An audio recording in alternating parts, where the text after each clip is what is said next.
Hey, good Friday, everybody. Glad you're with us here, Longshore and McKnight, ringing in 2026 at Stivers Ford in Montgomery. Going to tell you all about the great new deals for the new year here at Stivers Ford. And it's our first, time together in 2026. And what a day I believe it's going to be. Yeah, what a day we have had so far. What a start to the new year here at Stivers, just off camera to the left. Yeah. Big life-size cardboard cutout of Kalen DeBoer with a big smile on his face. We're coming anyway. We got great deals throughout the entire lot here at Stivers Ford Lincoln. We'll tell you all about them through the day. If you want that Kalen DeBoer stand-up cutout, I bet they might throw that in on a new F-150. Yeah. If you really want it, I bet they probably will let you have it. I think Kelly might help you load it if you need help. Who knows? Yeah, we've got a lot to get to today. Of course, dominated by the college football playoff. 4 games, 3 yesterday, 1 on Wednesday. Why they don't play them on Saturday, I don't know. Yeah, but NFL. That don't matter. That's my first quick answer. Who cares? All right. First of all, just to recap, you guys know, but this is just to set the parameters here. On Wednesday, Ole Miss beat Georgia. I'm sorry, on Wednesday, Miami beat Ohio State 24-14. Yes. Early yesterday, Oregon shuts out Texas Tech, 23-0. They move on. The only team that was shut out in the college football playoff game, Barry. Don't make sure you make that point. And of course, as I'm screaming, why kick a field goal? Well, why? But anyway, more on that later. Yeah, we're setting the stage here. You'll get commentary coming up. In the second game yesterday, the third game overall in the college football playoff, the Alabama Crimson Tide, they fall. Second game. Yeah. The second game of the day, third game overall. Yeah. They fall hard to Indiana, 38-3.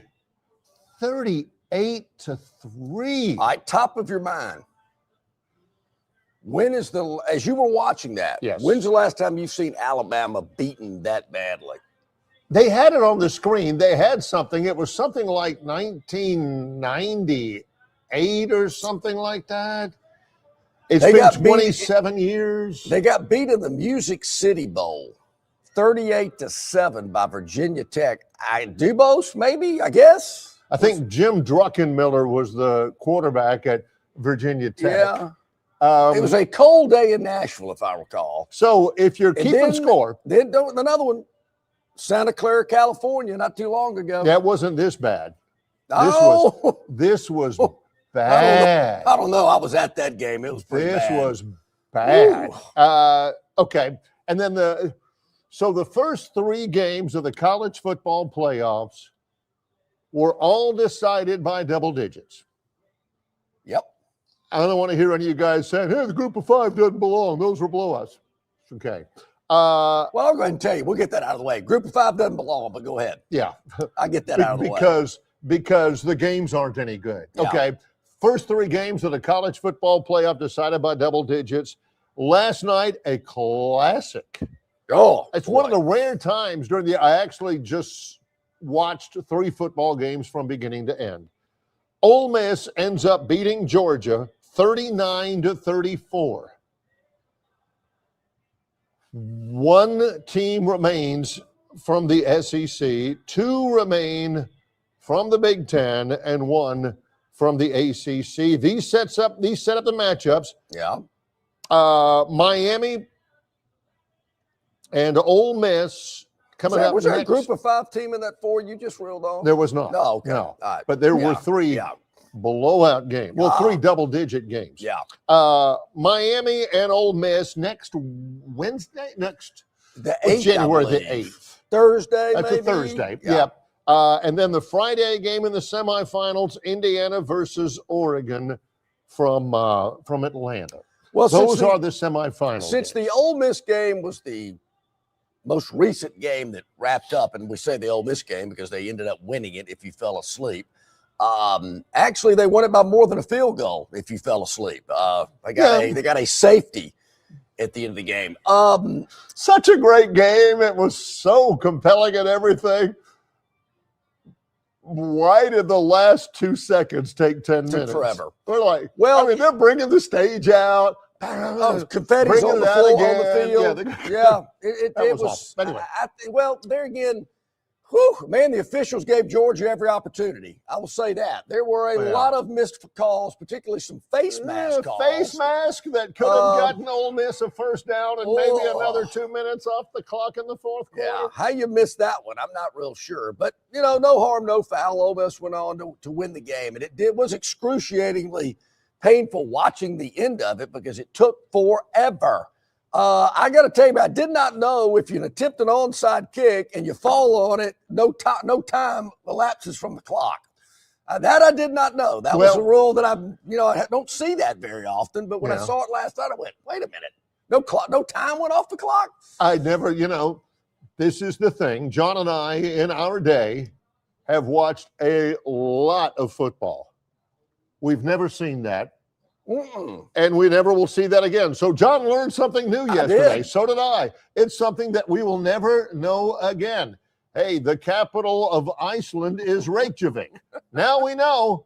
Ain't never going to use it again. Same thing with that. Okay. Yeah. So that was, but I'm happy for Ole Miss. The miss is, thankfully, she fell asleep. So she's waking up this morning to this news that I did not have to give her. She's finding that out on her own. So final 4 teams: Oregon, Indiana, and then Miami versus Ole Miss. Obviously, we're going to get into all of these games, but let's just go ahead and talk about the one that everybody wants to discuss and talk about. And we've gotten a lot on the River Region Straw chat line. Continue those comments. We're going to go through some of those today as well because a lot of today is about you, the viewer, and the listener, and we want to certainly give you credit for your comments and your thoughts about what happened yesterday in Pasadena, as well as what happened elsewhere in the college football playoff. All right. I tell you where I was wrong, Barry. Indiana is athletic. They're more athletic than I thought, but they're also extremely physical. They will hit you. They're coming at you, no doubt about it. Over and over and over again. They do not relent. Well coached. Alabama's not physical. They were a little lethargic. I'm not sure that, there again, I'm not in the heads of these players. Were they all there? Who knows? That'll be debated throughout the entire spring and summer. But I will say they're not a physical football team. And there were a lot of people that were concerned about that when Kalen DeBoer was hired. Pacific Northwest, they don't play that style. It's fast and free, and it's all this stuff. And it's a little bit different in the SEC. There were times in the year I think Alabama was physical. There were more times probably I thought that they weren't. But yesterday they were not physical. They got beat up yesterday. And that, to me, that's the bottom line. They were not a physical football team, and it certainly showed. I got so many questions about it, and I agree with you. I still think Alabama was a more athletic team, but there were 3 things that really struck me during the telecast. Number 1, Indiana is extremely well coached. Number 2, and I didn't think about it in this context until Kirk Herbstreit brought it up. In the fourth quarter, he brought this up when Indiana was really rolling. Yeah. And he says, Alabama, this was when Alabama was on defense. He says, Alabama, they're just out there. They're just kind of out there. They're not, What's the word though, I'm looking for? Because I agree. They were just out there. So were they just half-assing it or just... There was no... Were they confused? John has brought this up before, and I agree with it, particularly in this context. If Rolando McClain was out there, he'd have been kicking some behinds. Again, they think they're playing hard. Alpha dogs. Yeah, alpha dogs. You know, those kinds of guys. Minka Fitzpatrick, those kind of guys. And Herb Street says, you know, Alabama, they're just kind of there. They're just kind of. I mean, they're on the field and they're running and you know they're probably perspiring some, but they're just kind of cool with all of this, you know, with what's happening out there. And I don't know if it was maybe surprise, shock, weren't expecting what they got out of Indiana. Who knows? But Barry, it's the same things we've talked about throughout the season. And I get it. You can say, hey, Bama was playing with house money. This is further than they should have gotten anyway. Second round of their quarterfinals of the tournament. But the way in which they lost is going to stick with you all spring and summer into next fall. A lot of questions, a lot of breaking it down. What happened? This is a program that shouldn't have been beaten by 35 points. That doesn't happen. But there again, the offensive line play is not any good. I mean, I'm extremely surprised how bad Alabama's offensive line has been throughout the year. Barry, tell me the last. I've been following Alabama football for probably 50 plus years. I was thinking about this after the game. 50 plus years.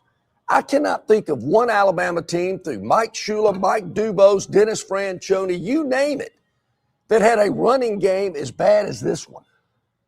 Every Alabama team had at least one stud running back that you could go to. The last time a coach had a non-existent running game at Alabama was Mike Price.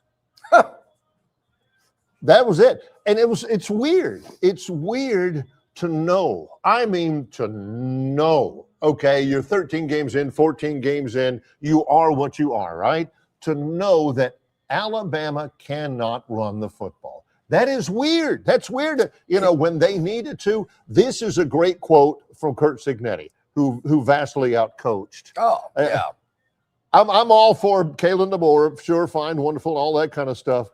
But they hired the wrong they hired the wrong guy. Curt Cignetti said this after the game, quote, I think that's what you always love to see as the head coach. Things we used to preach when I was at Alabama about changing the way they think, breaking their will, and that's the best way to do it, to run the football. Yeah. End quote. Yeah, I totally they agree. Could not do it.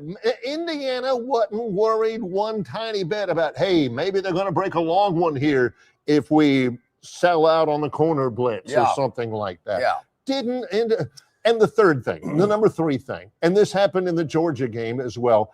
I understand analytics. I get that. Maybe DeBoer has somebody who's got a sheet in front of him with all the analytics. When it's 4th and 3 and you're inside your own 40 and you go for it, this is the percentage chance you have of being successful and unsuccessful. But I don't think that has any context to it. You know, if it's 4th and 3 and you're on your own 40 or whatever, 35, you have a 68% chance of making it. Okay, so the idea is okay, we're gonna do it. Yeah. But then you look at context. Indiana just went right down the field 90-something yards on the previous deal. You know you can't run the football. You know that if you don't get it, the analytics don't tell you this, that they got a short field coming up the other way, and they're just starting to get that. Alabama was going to lose the game anyway. Yeah, but that totally. Well, Barry, if you're going to go for it on 4th down in your own territory in a game of that magnitude, there again, you've got to have confidence in your offensive line and your running game to be able to pick up 1 yard, not some jet sweep that takes a long time to develop. What was that? When you go for it on 4th down with a pop pass to a wide receiver going around the end? Cannot go trickeration, if you will, if you've got to have it. When you've got to have it, it's the guys up front pushing the other guys out of the way. None of this razzle-dazzle stuff. And I know I've seen some 4th down conversions be converted in that manner.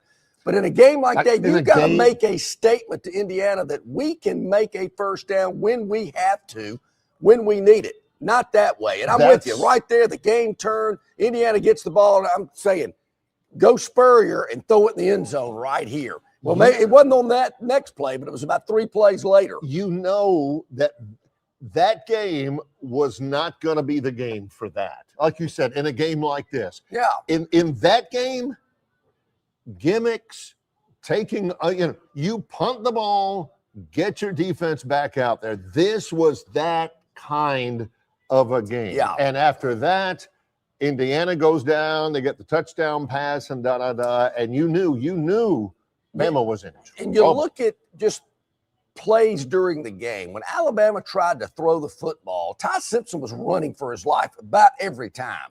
I can't recall a time that Ty Simpson sat back there in the pocket, surveyed the field, and threw a pass when he was not under duress. You look at Indiana, guys got all day. He's picking the field apart, looking around. After those first couple of sacks in the first series, that's the last time he got touched. And that offense had time to operate. Alabama did not. Maybe it's a miracle that this team finished, with 11 victories? There again, with that offensive line play and no running game, you're kind of thinking, how in the world did they win 11 games? Well, they did. But the 4 that they lost certainly stung, particularly the one yesterday, by 35 points. It's going to be interesting how the offseason plays out. And we mentioned it before we went on the air. I believe today the portal opens. It does. Yeah. So what will be happening to teams like Alabama and Texas Tech and Georgia, teams that lost yesterday, when it comes to the portal? There's a lot of activity on the portal. How active will Alabama be? How active does Alabama need to be? Some good stuff from Bob from Pike Road about offensive line play. And I think, and Herb Street mentioned this as well. Alabama's got big, strong offensive linemen. But when it comes time to get to the second level, like Caden Proctor. Proctor can block the man in front of him. He is really good. Right in front of somebody, he can block him. He's big and huge. But you get off that block and you got to go get a linebacker. He is not, he can't do it. So the linebackers, they don't usually get a lot of contact from the offensive line. Or if you got a guy coming off the edge. Yeah. Somebody who can run where you've got to move in space. Trying to think of the play I can see. I don't know if it was a completion or not, but anyway, Ty takes the snap and this guy's coming dead at him. He makes a move on him to be able to get away and attempt the pass. There again, I can't remember if it was completed or not, but this guy is coming unblocked. And you could see it before the snap of the ball going, look at this guy over here on the left end. This looks like trouble. He knows, the offensive tackle knows he's there. Yeah. But he can't get there. Yeah, I think they replayed it and the tackle actually blocked inward instead of outward. Yeah, I remember that. But I can't remember if the flat pass was completed or not. Because Herb Street brought that up. He said, look at this. What were they doing here? Anyway, lots to get to today. Yep. We're glad you're along. We are certainly wishing upon you the blessings of a new year.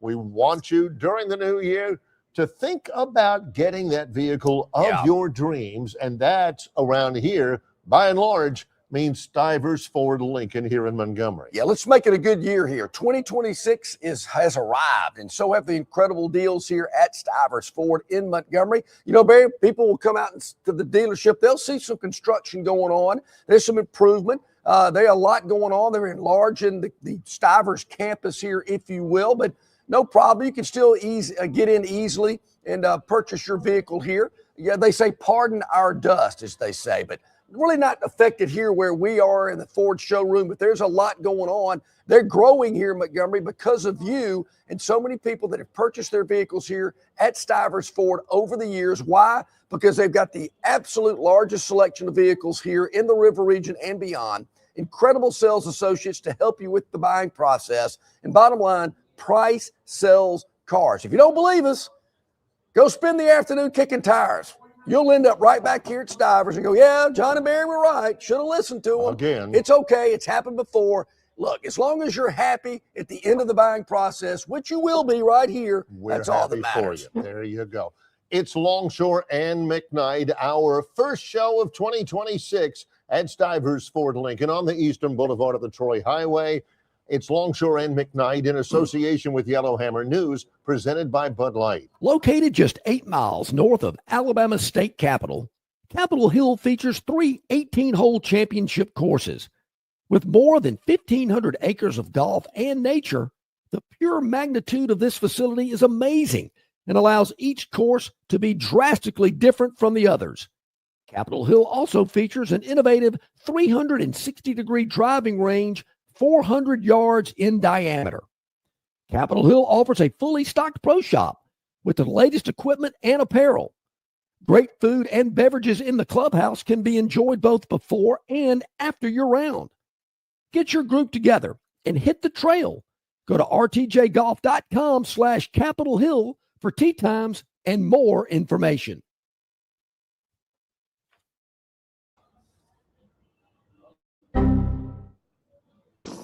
This is the famous Budweiser beer, brewed with the choicest ingredients since 1876. 139 holidays strong, decking the halls in an 8-horse open sleigh, aged over beechwood for a crisp, smooth finish. Anyone can jingle all the way. Only Budweiser can macro all the way. Budweiser, this Bud's for you. Enjoy responsibly. Budweiser Beer, Anheuser-Busch, St. Louis, Missouri. Don't miss your chance to win big at Victoryland Casino. Play the latest, hottest, most exciting games around with fun bonuses and big jackpots. Don't miss out on your free play. Stop by Player Rewards today and check out this month's exciting free play promotions. Come see why our players keep coming back. You'll have more fun at Victoryland Casino, where you can be a winner too. Victoryland Casino, located off I-85 exit 22, Shorter, Alabama. Must be 21 or older. Okay, welcome back in, everybody. 21 minutes past the hour on this Friday. It is the second day of January. Hope everybody had a wonderful New Year's celebration. We're here at Stivers Ford in Montgomery, where Price sells cars. I invite you to come by and see our friends. America's best-selling truck, the F-150, for 50 years in a row. Think about that. All these other people making trucks, they're thinking, what's up with these Ford folks? They're killing us when it comes to the pickups. The F-150, right. We can't beat it, nor can you beat the selection, the price. So many different versions, colors, trim levels, you name it. They've got it here for you at Stivers, where Price sells cars. Barry, was last night Ty Simpson's last game as the starting quarterback at Alabama? I think so. I'd go to the NFL. I was watching all those games yesterday, and they were talking about and had graphics about the highest rated NFL quarterback draft prospects. Number one was Dante Moore from Oregon. Number two was Mendoza from Indiana. Number three was Ty. What else can he do more than he has done to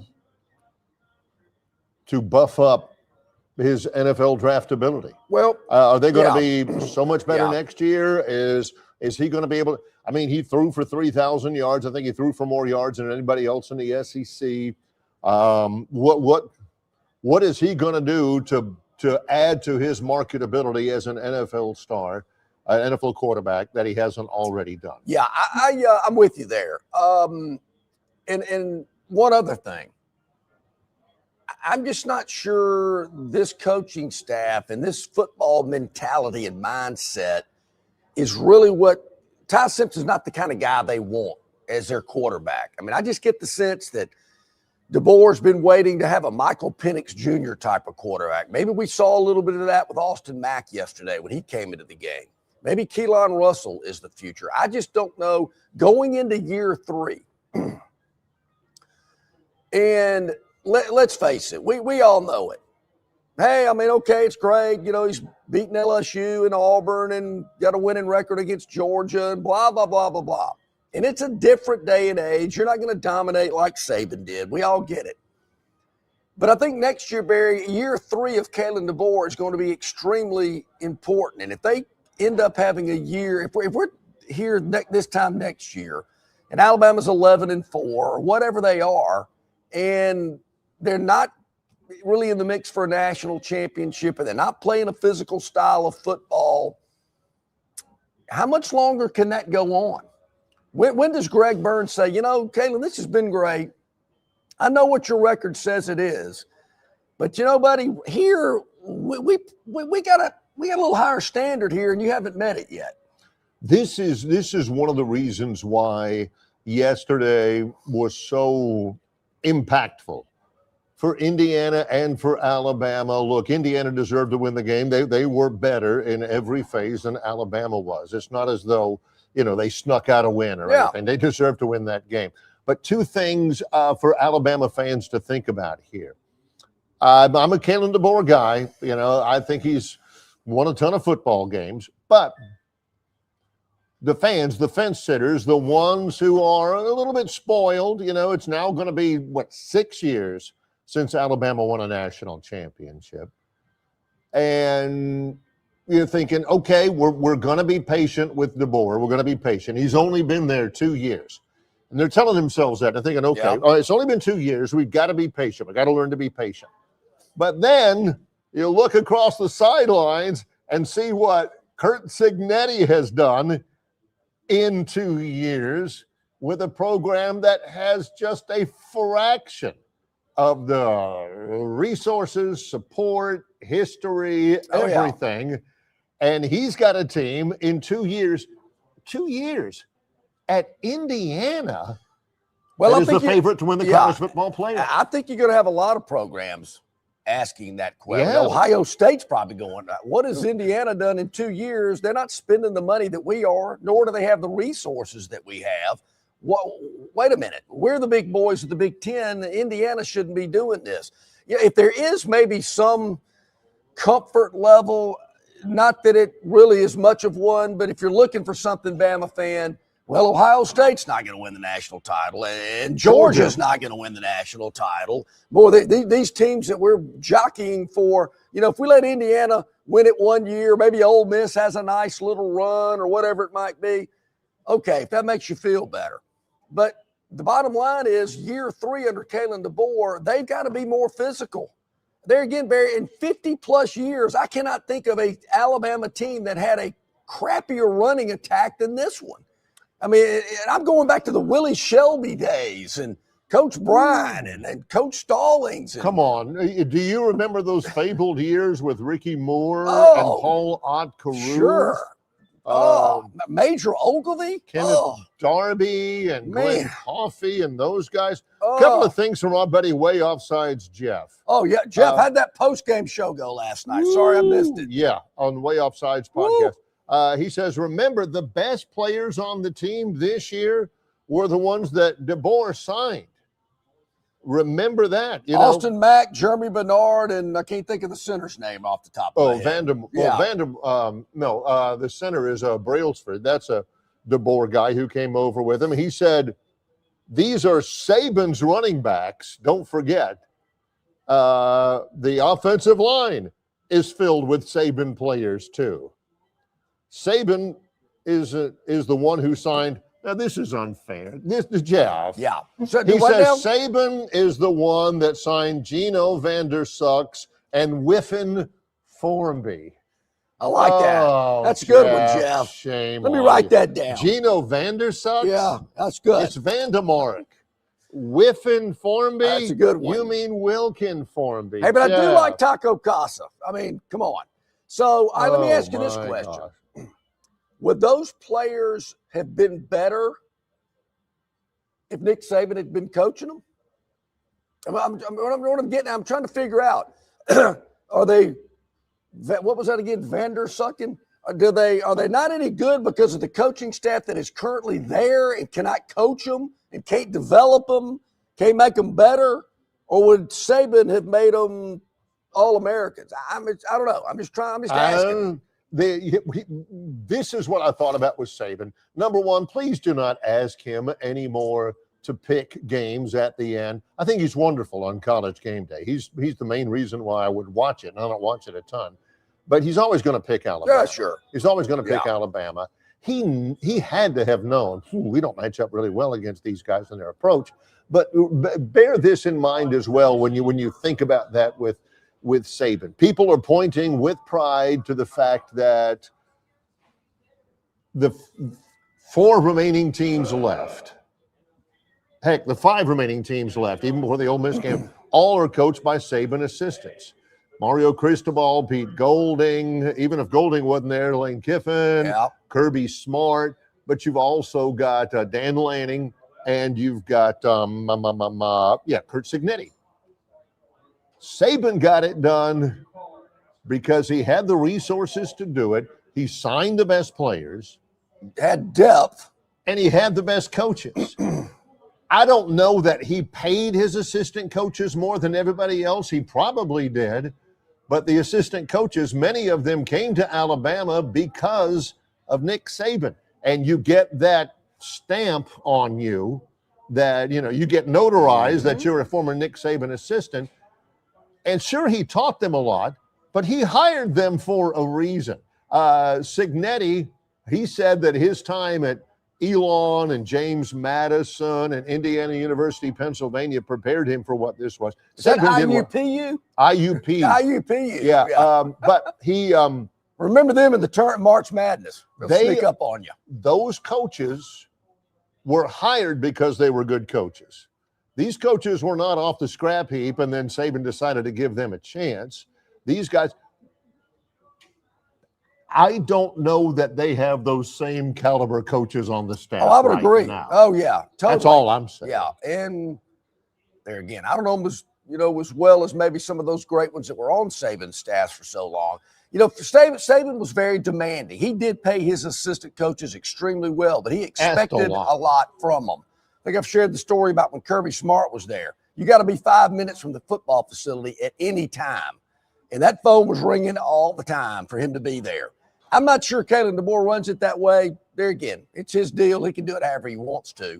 But yeah, there again, just another example of a different day and age where you can stack talent on top of talent. You got the greatest coaches you can assemble, great resources, great support staff. You travel first class, state troopers fly on the plane with you. I mean, it's stuff like that. It ain't that way anymore. And there again, I think Bama fans they're going to have to get used to it. That 17-year run isn't coming back. But there again, 11-4 is not going to cut it. That ain't what they want. And they certainly don't want to end the year it being embarrassed by 35 points. We've talked about it all. Bama shouldn't have been there. Okay, we've talked about that till the cows come home. Maybe they got a little legitimacy by winning on the road down by 17 against Oklahoma. But yesterday, all that got flushed down the toilet. Because losing by 35, I don't care how good Indiana is.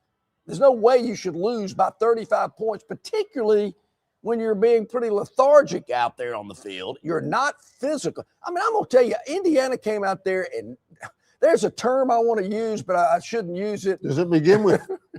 Oh, okay. You might have heard coaches go, man, that guy got, well, anyway. Something in the dust, yeah, maybe? In the dirt. Yeah. And that's what happened. I mean, Indiana was hitting Alabama and just getting up and thinking, how about some more? And there again, you could just kind of sense this game was over early. And body language is what told you that this one other team's more physical than the other. And I think Alabama's got to get physical. Can you turn it on like a light switch? You cannot. I don't think so. You but can they get it there over the spring and over the summer before fall of 2026 rolls around? They're going to have to. Again, the fans see this. They see what Curt Cignetti. Look at it. Nobody in the world had ever heard of, unless you're really paying attention, nobody had ever heard before this year about Fernando Mendoza, had heard before this year about Trinidad Chambliss. Those guys are ballers. Those guys can play. Not a lot of expectations about them coming in, a lot of expectations about the Georgias and the Alabamas and all those kind of stuff. And there's some good players out there that you may not have heard about. Also, for somebody like Curt Cignetti, 3 years ago, you didn't know who Curt Cignetti was. Man, I didn't even remember him being on Saban's staff. He had to go back and look. He brought James Madison into Troy 2.5 years ago and escaped with a 19-17 win. And I thought, man, that's a well-coached team. I knew who he was beforehand. Didn't think anything about his capability to take a team to a college semifinal. But you look at him on the sidelines, 3 different segments. When DeBoer, again, shows that he's going forward keeps the offense in on 4th and 3 at your own 30-something. All right, what the heck? Yeah. The heck? Trying to draw him off, didn't happen. Call timeout. Bring the punt team out. Whew, man, he just saved himself from something dumb. Then he switches out real quick. Offense comes running on the field. Everybody ready. Let's go with a pop pass. And you're thinking, what are you doing? What are you doing? Showing your offense, then calling the timeout, bringing the punt team out, then switching them out. Yeah. Offense is everybody said it. Let's go, all that kind of stuff. And over there on the other sidelines, you see Cignetti. He's going.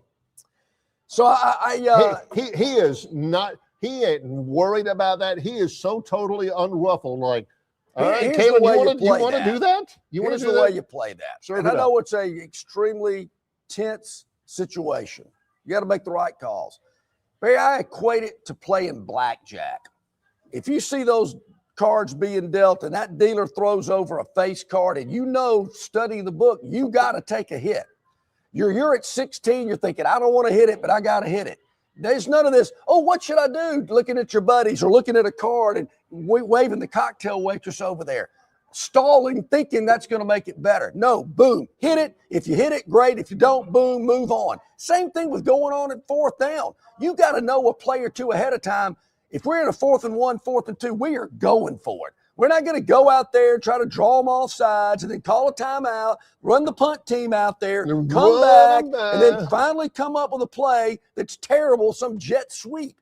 It's like hitting in a blackjack table. Hit me and let's move on. Same thing with going on 4th down. If you do it and you're successful, great. Move it on. If you're not, go to the sidelines, get your defense out there, and all that dilly-dallying, grab-assing around for 5 minutes is stupid. And you look at the old guy across the table from you, and he's just he ain't no more worried about you than the man in the moon. Also, the other two things. When Indiana was up 24-3, might have been 24-3, 24-0. 24-0. Yeah, 24-0. Yeah. No, it was 24. Yeah, it was 24-0. And then they break that touchdown run, 20-something yards. Yeah. Go up 31-0. Everybody's hooting and hollering. Look, I've told you before, my sister is a professor at Indiana University. My brother-in-law is a professor at Indiana University. They're going crazy. Everybody out there's going crazy. Large majority Indiana crowd going crazy. You look over there on the sidelines, and Cignetti is going. Yeah. And then they score another touchdown. Same thing. Alabama is tired of playing defense. No. They broke up another 31-yarder. They get another one. It is whatever it is. It is 38-3 at that point. You look over there on the sideline, Cignetti, all the players are starting, hey, Cignetti's over there. Yeah, they brought that Herb Street, but said the defense has been on the field too long. There's no doubt. I mean, they were kind of spent. Kind of noticed that with Ole Miss too yesterday. They looked a little spent too, but the clock was in their favor. Yes, it was. In that game. Yeah, and in the shots of Cignetti on the sidelines, I mean, kind of remind me of, what was that, Marty Feldman and Young Frankenstein? I'm thinking, that guy's kind of got a weird look over there. Yeah. But hey, he's a mad scientist, winning by 35 last night. You can't take that away from him. Yeah, not getting into it at all. He didn't smile until the very end. And Herb said, holy smokes, he is focused on what he is, and that rubs off on his team. If there's not much emotion from DeBoer on the sidelines, and there's not a whole lot for them to grab on hold of. Is it just me, or do you hear the same thing out of DeBoer's mouth every week? Win or lose, it's the same thing. It's the same words, the same adjectives he uses to try to describe his team. Got to come up with something different in the offseason to explain your team's failures and successes, because it's like a broken record. Speaking of DeBoer, year 2 is in the books. I don't know what his overall record is at Alabama, but, I hear that. Good. Well, how many schools out there would love to have a record like that? Yeah, whatever. That's why you're other schools. But going into year 3, particularly since some other schools were looking at Kalen DeBoer to be their next head coach, is Greg Byrne going to give Kalen DeBoer an extension? Is Greg Byrne going to give Kalen DeBoer a bump in salary? You kind of wonder. If he doesn't, People will be going, maybe they're not real happy with DeBoer. But I've always been of the logic, well, what have you done to deserve it? I mean, but just because a couple of guys came knocking at your door, you're going to have some big media blitz. Hey, Bama extends DeBoer's contract for 2 more years or whatever. I think it'll be interesting, Barry, during the offseason if there's any movement there in terms of locking him down, as they like to call it. Well, we have to have, we have to show stability in the program for recruiting. Well, you've been recruiting really, really well. Yeah. And what's it done for you? I mean, is anybody... Again, he's been successful. He has been a success at Alabama. But as you well know, the standard at Alabama isn't just winning games. And I'm not calling for his job. I'm just there again. These type things are going to come up in the offseason. You're going to hear people talking about things like this. Do you do it just from a, save face standpoint? Well, we got to bump him up. We want the media out there. Hey, look, they love Kalen. They gave him an extension.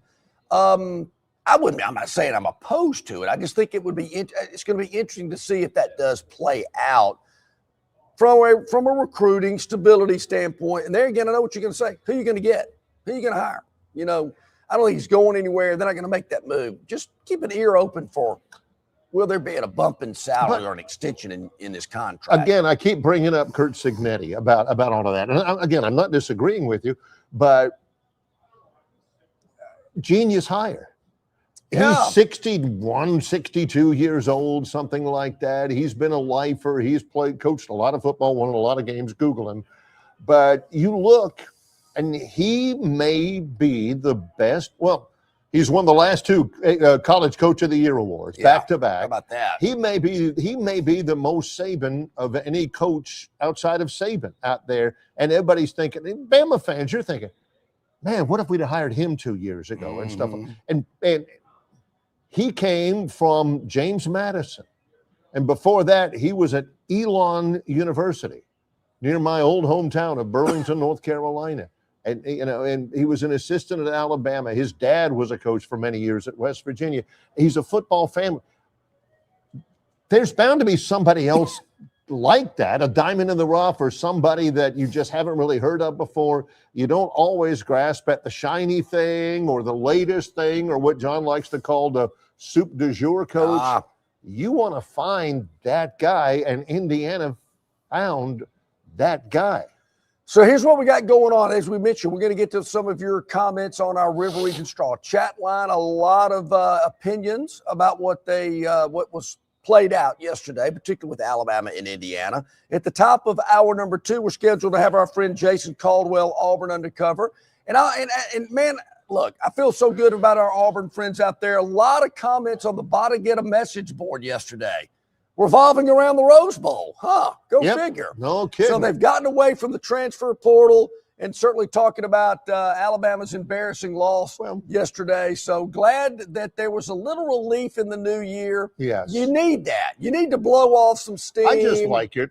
Have a little, comedic time on the message boards. You start out the new year with points of common purpose. Yeah. We're all in this together, right? Bada Get a Message board. I think that's auburnsports.com. Auburn Undercover. auburnundercover.com. Bada Get a Message board, getting away from the transfer portal and talking about the Rose Bowl. It's good for and the at soul. The same time, the TiderInsider.com message board, they got away from the transfer portal. And they started talking about the Rose Bowl.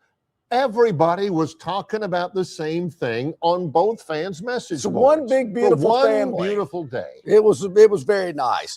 So Jason will schedule at the top of the hour. Ralph Michaels at the bottom of hour number 2. We got some football going on. As a matter of fact, when we return, we just might dabble in to see what the Phantom did since we're so heavy in hour number 2. But we want to hear from you. As I mentioned, we got some chats we're going to get to. And we're here live at Stivers Ford in Montgomery, where Price sells cars. And, of course, 2026 has arrived. Incredible savings and selection. We can't emphasize the selection enough. The number of vehicles that are on the ground here at Stivers Ford, Barry. That means when you come to the dealership to see the vehicle that you're thinking about considering, there are a lot of choices out there for you. 2-door, 4-door, 2-wheel drive, 4-wheel drive, color schemes, trim packages, whatever you want. They've got it here. And what's so neat about it in this, we can get it to you by Tuesday. No, they've got it here today. I'm pretty confident in saying that. They've got what you want right here, right now, whether it's the F-150s, the Expeditions, the Escapes, the Expeditions, the Bronco Sports, so many different. Right there. Oh, exactly. And, of course, the Lincoln Luxury for Less lineup as well. So come on by and see our friends here at Stivers Ford in Montgomery. As we mentioned, they're expanding. They're getting bigger here in Montgomery at Stivers Ford. Some construction going on, but that's not going to impede your buying process because there again, it's kind of happening over there, not where we are. So come by and see our friends here at Stivers today. Love it. John does not want your buying process to be impeded. No. Yeah, he's against impeding things. I don't like delays. I don't like slow. Impede. I don't like lines that take forever. Oh, it's terrible. All right. More to come in just a moment. It's Longshore and McKnight in association with Yellowhammer News, presented by Bud Light. Prattville Carpet is the most trusted name in flooring in the River region. Ray Bowles and his staff have an extensive line of Mohawk, stain-resistant carpeting in all the latest styles and colors. Prattville Carpet also has hardwood, vinyl, and ceramic tile for all of your flooring needs. Professionally installed at the absolute lowest prices. Take advantage of cash and carry vinyl plank at just $239 a foot. Call them today to set up your free measurement for your home, office, lake house, hunting camp, or wherever you need flooring. 285-8117. That's 285-8117, or drop by 2201 Cobbs Ford Road in Prattville for Prattville Carpet.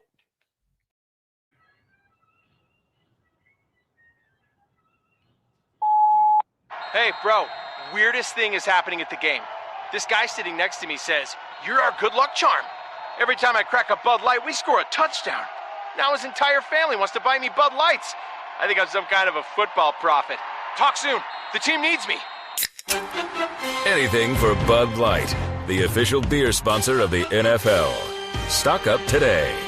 Enjoy responsibly. Copyright 2025 Anheuser-Busch Bud Light Beer, St. Louis, Missouri. The Destin Connection Seafood Market at 3750 Norman Bridge Road in Montgomery has the freshest seafood direct from the Gulf of America. I'm talking red snapper and grouper, all sizes of Gulf shrimp, jumbo lump crab meat and crab claws, Louisiana Bay oysters, and New Bedford scallops. They are a full-service seafood market and kitchen serving po' boys, dinners, and sandwiches. Many well-known restaurants in the River region purchase their seafood from the Destin Connection because they know it's the absolute best. Call ahead and your order will be ready for pickup. The Destin Connection Seafood Market, 3750 Norman Bridge Road. Call 288-4272. That's 288-4272. Okay, we're back at it here. It is about 10 minutes into the top of the hour here on the program. I'm going to get to some of our chats here, some really good ones out there. Really appreciate everybody getting involved with the program here today. The great thing about it is, and I know we're still kind of reveling in the new year, is you can view and listen to Longshore McKnight on your schedule. That's right, because we're on YouTube and Facebook and Instagram and X and Spotify and Apple Tunes, and I probably forgot some of the others out there. You can check us out on yellowhammernews.com. Yes. Obviously, Facebook, great place to check us out there with video content, a write-up about the show each and every afternoon. Hit the like button, hit the subscribe button. Really appreciate it. And tell your buddies and your friends and your family about us as well. How surprised are you, the viewing public, if I had told you back in September the Final Four standing, Oregon, Yep. Miami, Ole Miss, Yeah. and Indiana? How many of you would have Oh, said, yeah, no way. sign me up? This is college football in this day and age. A new era. Would these would not be the same Final Four or if we were in the old 14 playoff? No. I don't know, but that only one of them would be in the Final Four in a 14 playoff. That are in the Final Four in a 12, or would be in the final. That's Indiana. Miami barely got in the 12. Ole Miss, and during the regular year, maybe the third best team in the league. Didn't play for a conference championship, but they're playing in the semifinals. You look at Oregon, but maybe not. So another the 12-team playoff has included more teams, but it's also allowed for more upsets. Ohio State out, 2 straight losses to end the year. Georgia out, and Georgia was the one I thought. Everybody's thinking Georgia, Ohio State. Yeah. See, I don't have a problem with the upsets. To me, that makes it exciting and intriguing. I don't know, a Bama fan might not like hearing that, but to me, Ole Miss winning last night. I hope the Miss isn't watching at the moment, but I kind of thought, it'd be kind of cool for Ole Miss. State, they lost. Yeah, I don't know if she knows that yet. I think it was cool for Ole Miss. It's kind of neat. They've kind of been in the background, but now here they are on the big stage. Kind of like that. Miami, I know, say what you will about Miami. That's another team that's physical. Miami's a physical football team, very athletic. Was impressed with what they did when I saw them the other day as well. But I kind of like it. I don't have a problem with that. There again, I kind of hinted that we're going to 16. I think you're going to hear a lot about that in the offseason. In the spring and the summer, we're going to go to 16. I think we're going there for financial reasons more than anything. More than anything, not for competitive reasons. And, I agree, we probably will. I do not like it. I do not think it's good for college football, but it will happen because it's good for college football's bottom line. Here's what you're going to have. This is what I think is interesting. This past weekend, well, you can even go back into the first round, into the campus site games. There were a lot of not very competitive games. Tulane, Oregon, Tulane, Ole Miss. James Madison lost to Oregon. 3 of the games yesterday in the last 2 days were decided by double digits. Alabama was not competitive. Texas Tech was not competitive. The best game was Ole Miss. So the funny thing is those games, a lot of games were not competitive, nail biting but you know what? People didn't seem to care. They were all about the pageantry and all about all the, just the fact that, holy smokes, we've got this game right here. Wow, this is great. More so than, hanging in there to the fourth quarter of a blowout game. Would it have made any difference if the script had been flipped? If Ohio State would have won by double digits, and if Georgia had won by double digits, or if Alabama would have just won the game? Well, here we have it's the same old. Alabama, Georgia, and Ohio State. I kind of expected them to do what they did. I mean, that's why they're there. Would that have made any difference? It's the fact that those 3 name brands are no longer in the playoff anymore. And, Miami's really, they've kind of scratched the surface, and they had their run in the 80s, but they haven't been relevant for a while, but they've made a run. Oregon's kind of been hanging around as well. They're there. Ole Miss, new kid on the block. Oh, wow. Ole Miss, man, how far can they go? But if you look at ESPN, there was a reason why Alabama, Oklahoma was the biggest draw last week. And it wasn't because everybody was all fired up about John Mateer versus Ty Simpson. Those are the brands. The ratings probably won't be as good because the people who absolutely live and breathe college football, they're going to watch these games. And these will be good games. But the peripheral fans, the ones on the outskirts are saying, hey, I hear there's a college game on this weekend. Let's watch those. Well, who's playing? Let's see. We've got Oregon versus Indiana. Oh, well, maybe not. Those peripheral fans, those fans who dabble in college football, they'd probably watch it if it was Georgia and Miami. I think that'll Not be interesting. necessarily. That'll be interesting. The ratings will be smaller. You know, Indiana, but I think it's Ole good Miss, for the sport. You know, I guess Oregon, is, you know, a little bit, well, you know, known. Miami. Yeah, I mean, 4 teams that, there again, the Ohio States, Georgias, Alabamas, Notre Dames of the world. Whoa, what are we going to do? How's it going to work? There again, the ratings I'll be interested to see in. They're going to take a little hit there. I'm with you. But it's good for college football. It builds up the Ole Miss brand. It builds up the Indiana brand because, you know, I get it. Mendoza's going to the NFL and all that kind of stuff, but, you know, he was no great shakes before he got to Indiana. They'll find Indiana's not a flag. Indiana's going to be good for a while, and it helps their brand, and it helps build up Ole Miss, and it helps build up Oregon and all that to where it's more than just the 6, 7, 8, 9 teams that John thinks are, you know, the ones who really matter. Yeah, the ones that draw my attention. I'll say this, Bear, I was a little surprised and certainly expected there to be more of an Indiana contingent in Pasadena yesterday than Alabama. But where I was surprised is just how many people were at the game. I mean, I was expecting to see a few empty seats scattered around. I didn't see many, and I don't know what it is about the Rose Bowl, even in the rain, that there's always a big crowd at that game. Obviously, majority Indiana fan base, what I'm told, I'd heard numbers like 9-1. There were Indiana Michael Casagrande put out a tweet who says you can't really tell it on television. You know, the 2 teams' colors are similar. You can't really tell on television, but there is a boatload of Indiana fans here. And then why not? It's the sure. Like Kirk said, man, that's the best day of their lives as Indiana fans out there. And a couple of other things about it as well. Tobias says there will be empty seats at the semifinal games like there were yesterday. Put those games on campus. I agree. Put those games on campus, and don't be scared of Saturdays.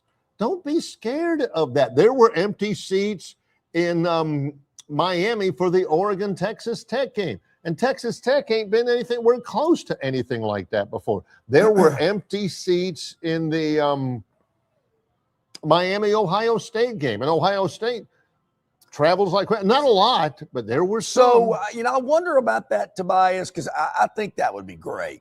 I would love to have more on-campus games. But is it – you know, do the sponsors want to be in a major market, in a major venue? I'm trying to figure that out. I mean, would Allstate not sponsor a game in Tuscaloosa that they sponsor in New Orleans? New Orleans would probably pays a good bit. You know, so I wonder, you know, what the financial aspects are there for a city, you know, that bids on these games. And I get it. They want to kind of keep the bowl structure together somewhat with the major bowls. And there again, the sugar and the orange and the rose and the cotton and the fiesta kind of run the bowl system, or they make all the moves and put all the puzzle pieces together. So I get it. In theory, being on campus, I think, would be great, but I'm not sure how realistic it's going to be. Now, I've heard some people say if we go to 16, you let those 4 top seeds get a home game.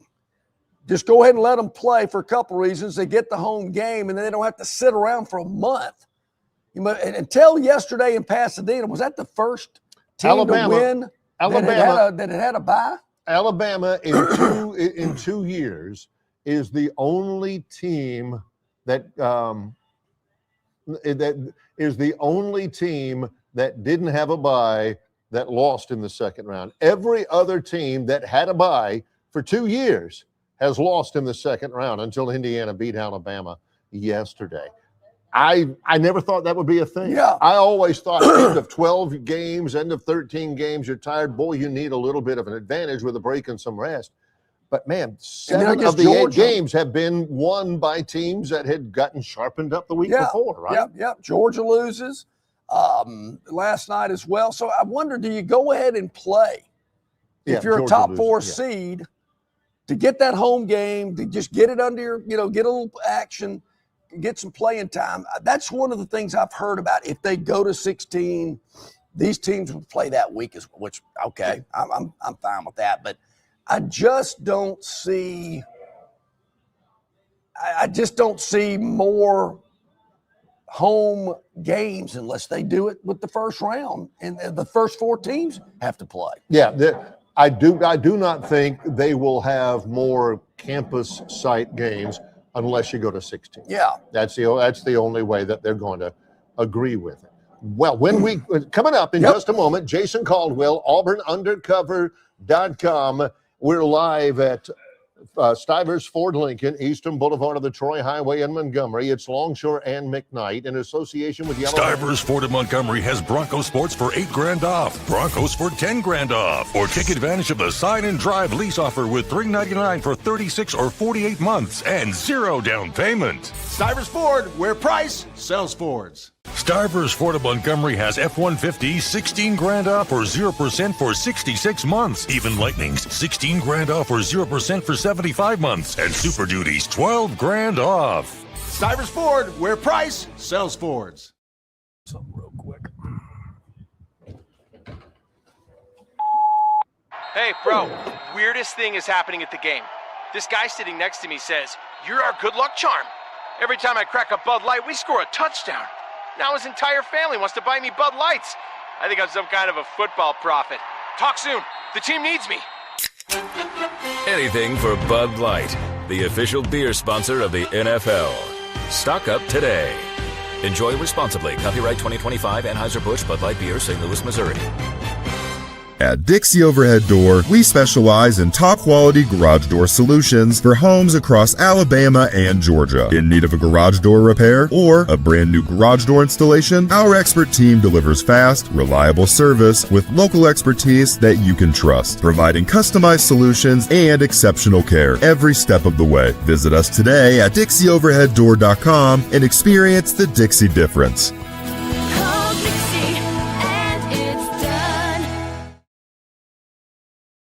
About it. Okay, welcome back in, everybody. Glad you're with us. A couple of minutes past the hour here on this. What is today? Today is Friday. It is Friday. Our buddy, way offsides Jeff. Way offsides Jeff. This Love is that guy. 7 Brew Coffee. Appreciate that. You know, Barry, I've not had this coffee yet. They've got one opening in Troy. They opened one up on Zelda. Yes, thank you, Kelly. Thank you, I can't get my streets right. And look, I mean, you know, I like coffee, but you think I'm waiting in line to get coffee? There are people like a line around the block. I'm going, it's coffee. John doesn't wait in line for anything. I'm thinking, you got to be kidding me. They could have like free cake and pie, and John would be like, two people in front of me. What? Wait a minute, free cake and Come pie. on. Well, yeah, even that. Great to see Kirk Lehman back in. Kirk, he's checked in a couple of times on this. We appreciate that. We haven't heard from you nearly enough. Glad to have you back with us on the chat line. There's Barry, it's after games like last night. Sometimes you see some new people on the chat line. That's exactly right. That can happen. Yeah. Tobias always bringing us on. We'll get to a few more from Bob from Pike Road, Crypto Capstone, in just a little bit as well, because he brings up some great points. Tobias says, maybe they called that jet sweep because they watched Daniel Hill, 240-pound, get tackled by a cornerback in the open field. It's just weird. The weird thing, okay, Alabama lost badly yesterday, 38-3. It wasn't even the nature of it. Indiana's really, really good. But it's, once again, and God bless Desmond Howard. God bless Joey Galloway on those pregame shows in the rain out there, saying, well, I think it's really important that Alabama run the ball against Indiana. I'm thinking, duh. What are you saying? I mean, is there a magic wand you're expecting? If they have not been able to run the ball in 13 games, 11 games, ULM, Eastern Illinois, whatever. Yep. Chances are it ain't like they're saving up the running game for the Indiana game in the Rose Bowl. They can't do it. Yep. And it's so weird to see that.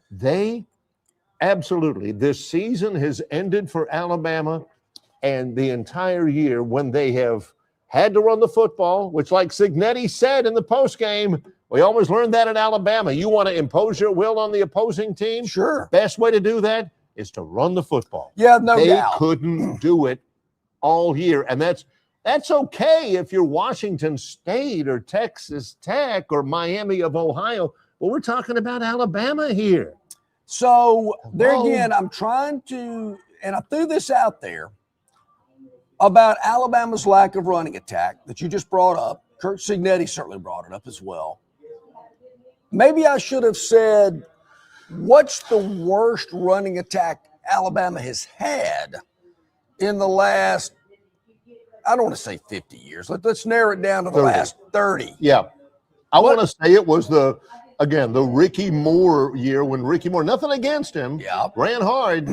That year they lost to Vanderbilt. I want to say it was 84 or something like that. Barry, that was my first stint at the university. I remember that game clearly.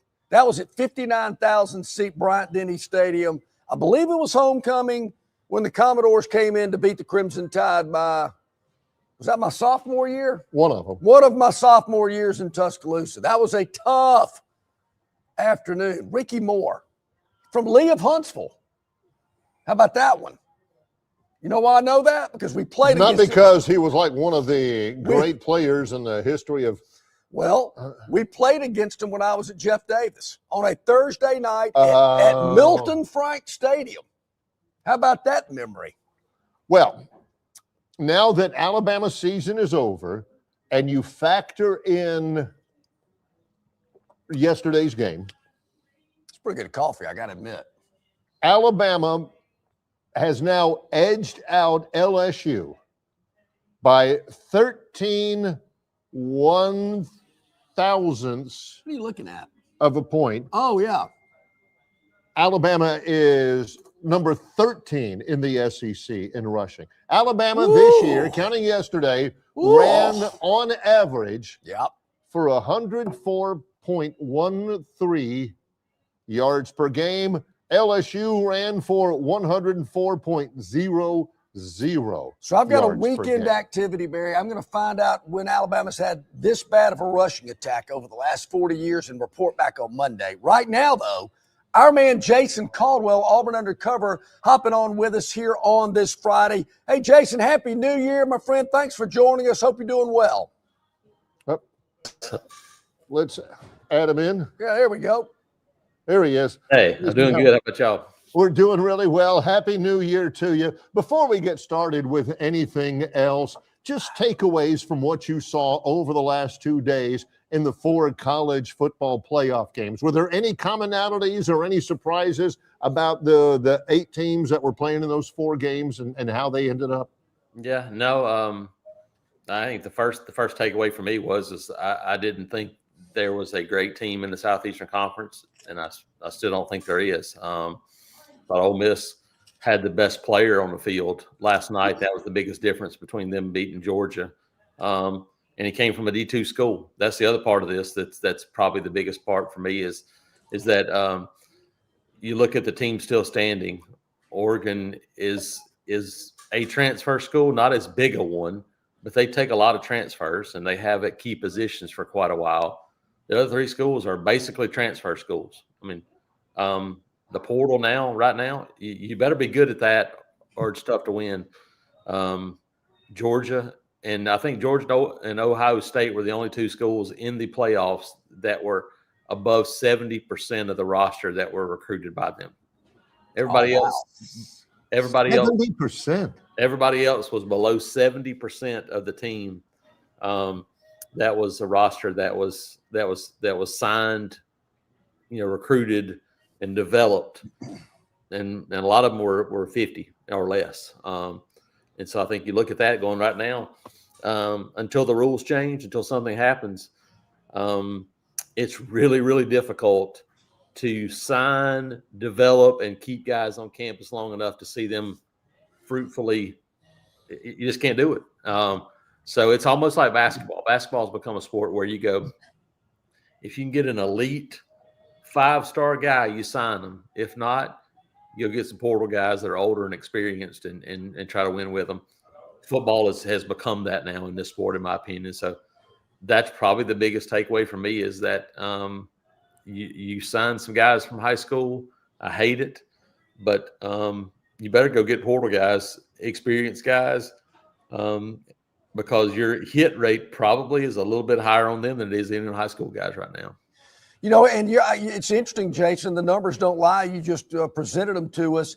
And there again, when people are thinking, well, we're going to have Georgia and Ohio State, Notre Dame and Alabama and Texas or whatever, no, you're not.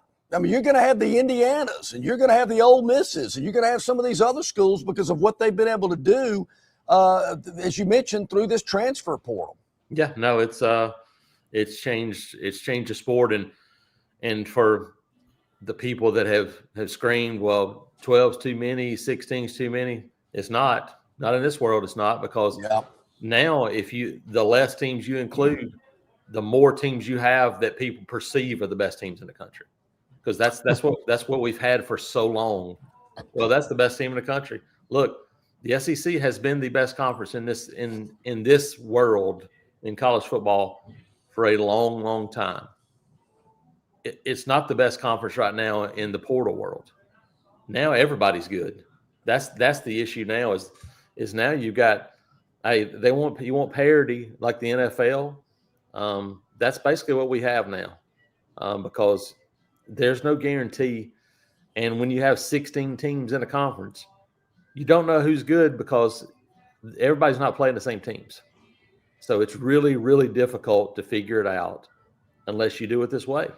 And that's what they've done. And I don't think it's going back, because you look right now and you're going, look, if we'd have had a 4-team playoff, other than Indiana, nobody else that won would have still been playing. Agreed. And I thought all those teams were, you look and go, look, there wasn't a fluke in the bunch.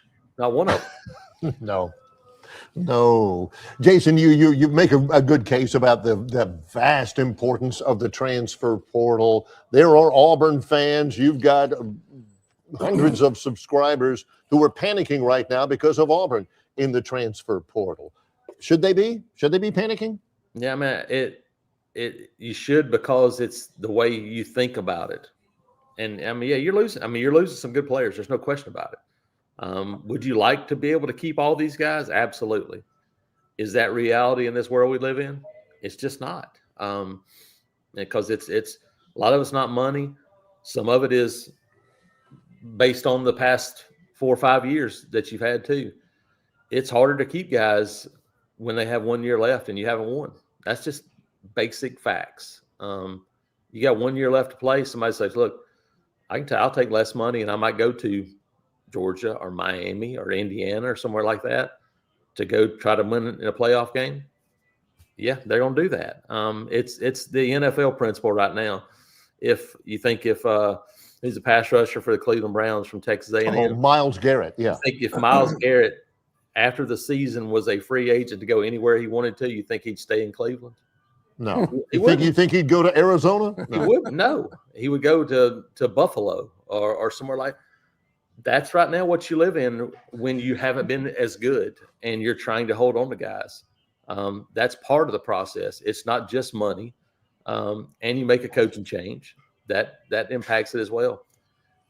So you were going to lose guys even if they had won games and Hugh Freeze was the coach, because you look at Oklahoma, look at other places. Oklahoma had 10 guys going to portal 2 days ago. It is life as we know it now in college sports. So do you envision it ever changing, Jason? I heard a lot yesterday about the college football calendar, that they need to rearrange it and restructure it. I mean, we hear about all this, but I don't really hear of any changes that might be coming to maybe make things a little more structured. Well, I think Dan Lanning at least is on the right track. Who cares? Forget about what the NFL does. Forget about going head-to-head if they play on Saturdays. When the season's over with, you play every Saturday until you get a national champion, and you're done January 1st. That's it. No off weeks. here you go, play football games and be done. At least then you're eliminating teams in your schedule, except for 2 teams. Even then, you're at 2 teams right now. Today, they're starting and the season's over with. The college football season does not even last till the middle of January. It just doesn't. Agreed. Play them, be done with them, and get it over with. At least you would have a chance then to kind of keep some kind of calendar. But the biggest issue right now is that, and it's awful to say this, but you had this famous quote about play in school a few years ago. It feels like everybody in this entire industry is playing school at the moment because there's no way in reality that you can transfer to 4 different schools and graduate somewhere in 4 years.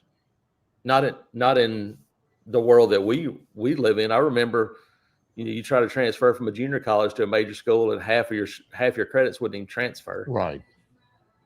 I haven't heard of that anymore. It doesn't even exist.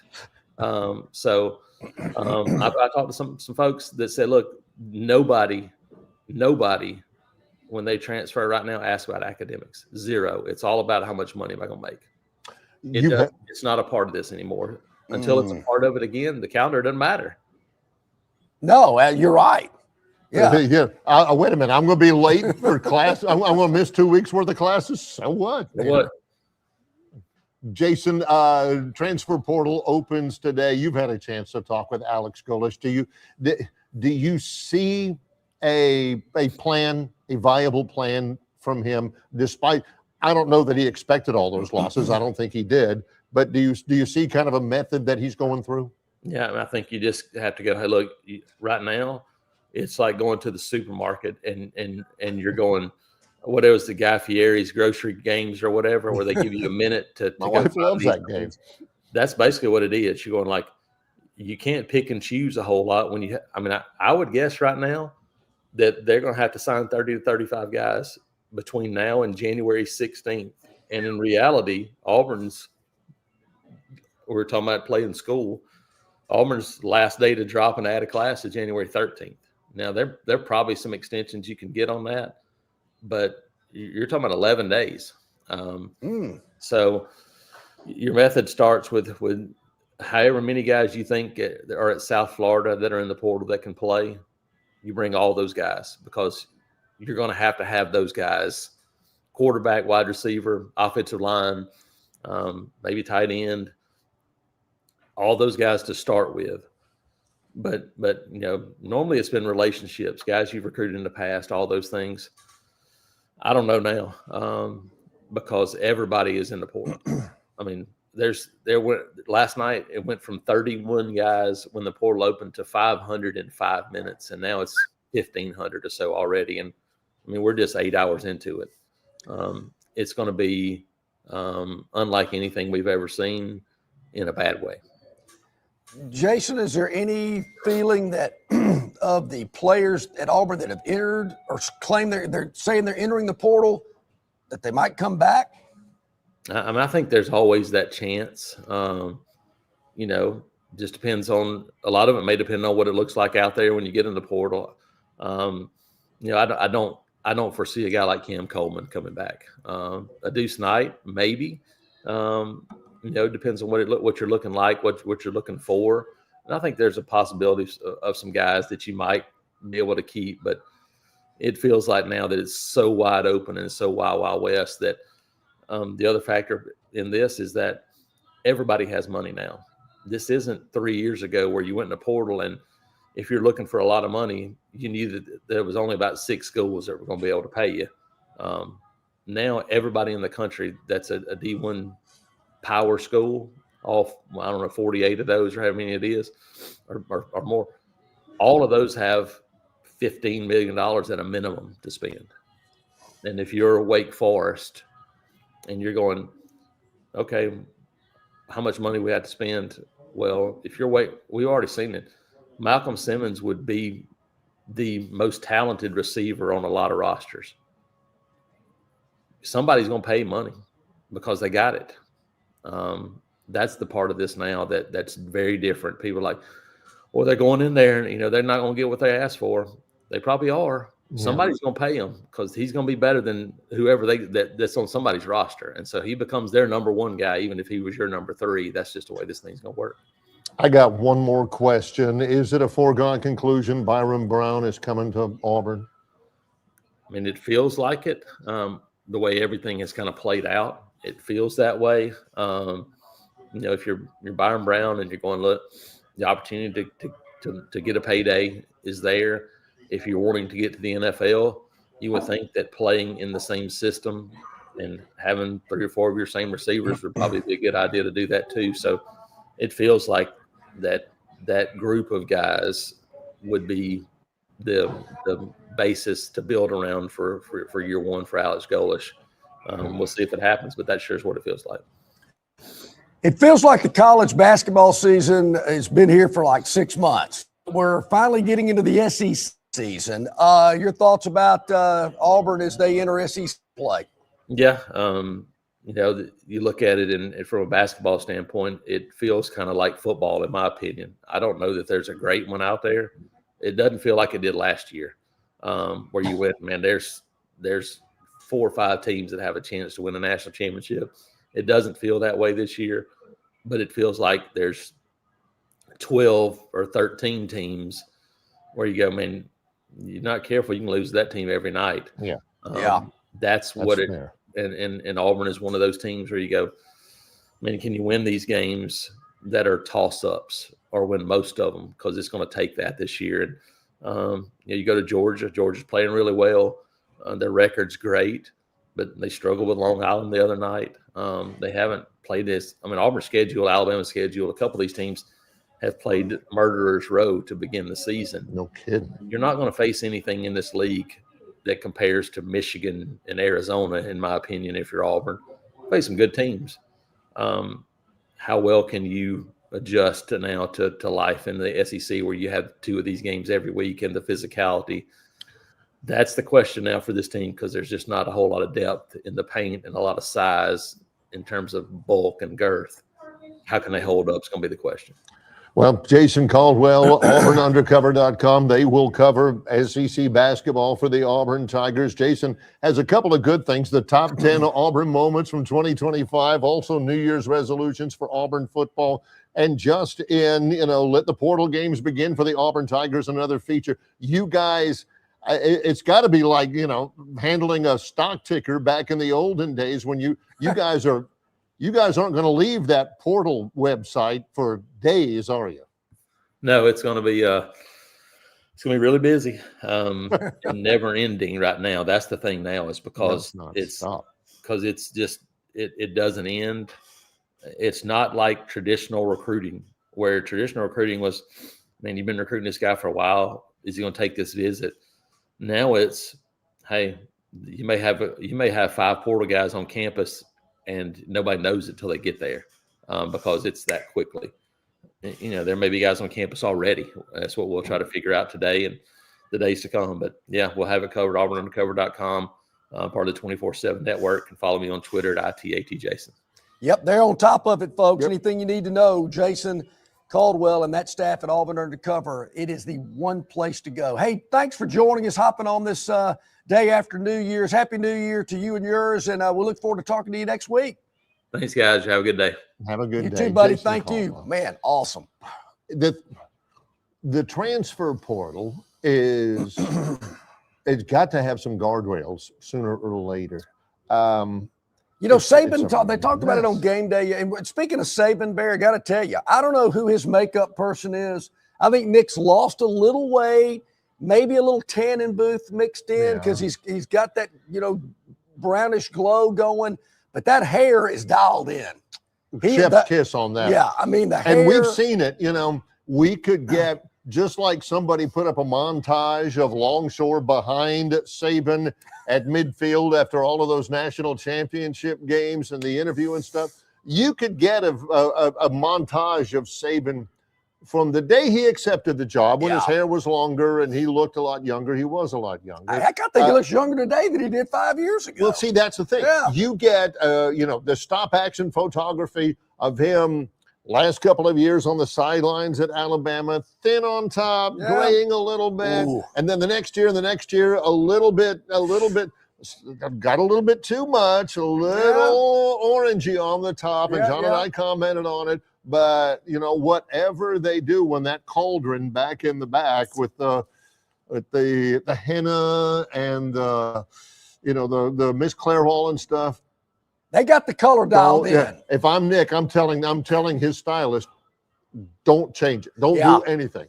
Get me about 5 gallons of that. Put it in a hermetically sealed jar up on the very top where nobody can reach it. This is the way I want it to be. That's right. I like it. All right, when we come back, we're going to tell you how the Phantom did. The Phantom's Daily Dog, as well as the Phantom 4 involving the college football playoff teams. We'll do that. And our man, Ralph Michaels, Wager Talk and the Gold Sheet, going to join us today as well. Looking forward to hearing what Ralph has to tell us. Look, I know we got some games already in the books, but we got some coming up we need to already get an early look on. As Ralph probably knows, he's going to be jumping into the crucible because, things are hot in the state of Alabama these days. You ain't kidding. We are live at Stivers Ford Lincoln on the Eastern Boulevard of the Troy Highway. It's Longshore and McKnight in association with Yellowhammer News, presented by Bud Light.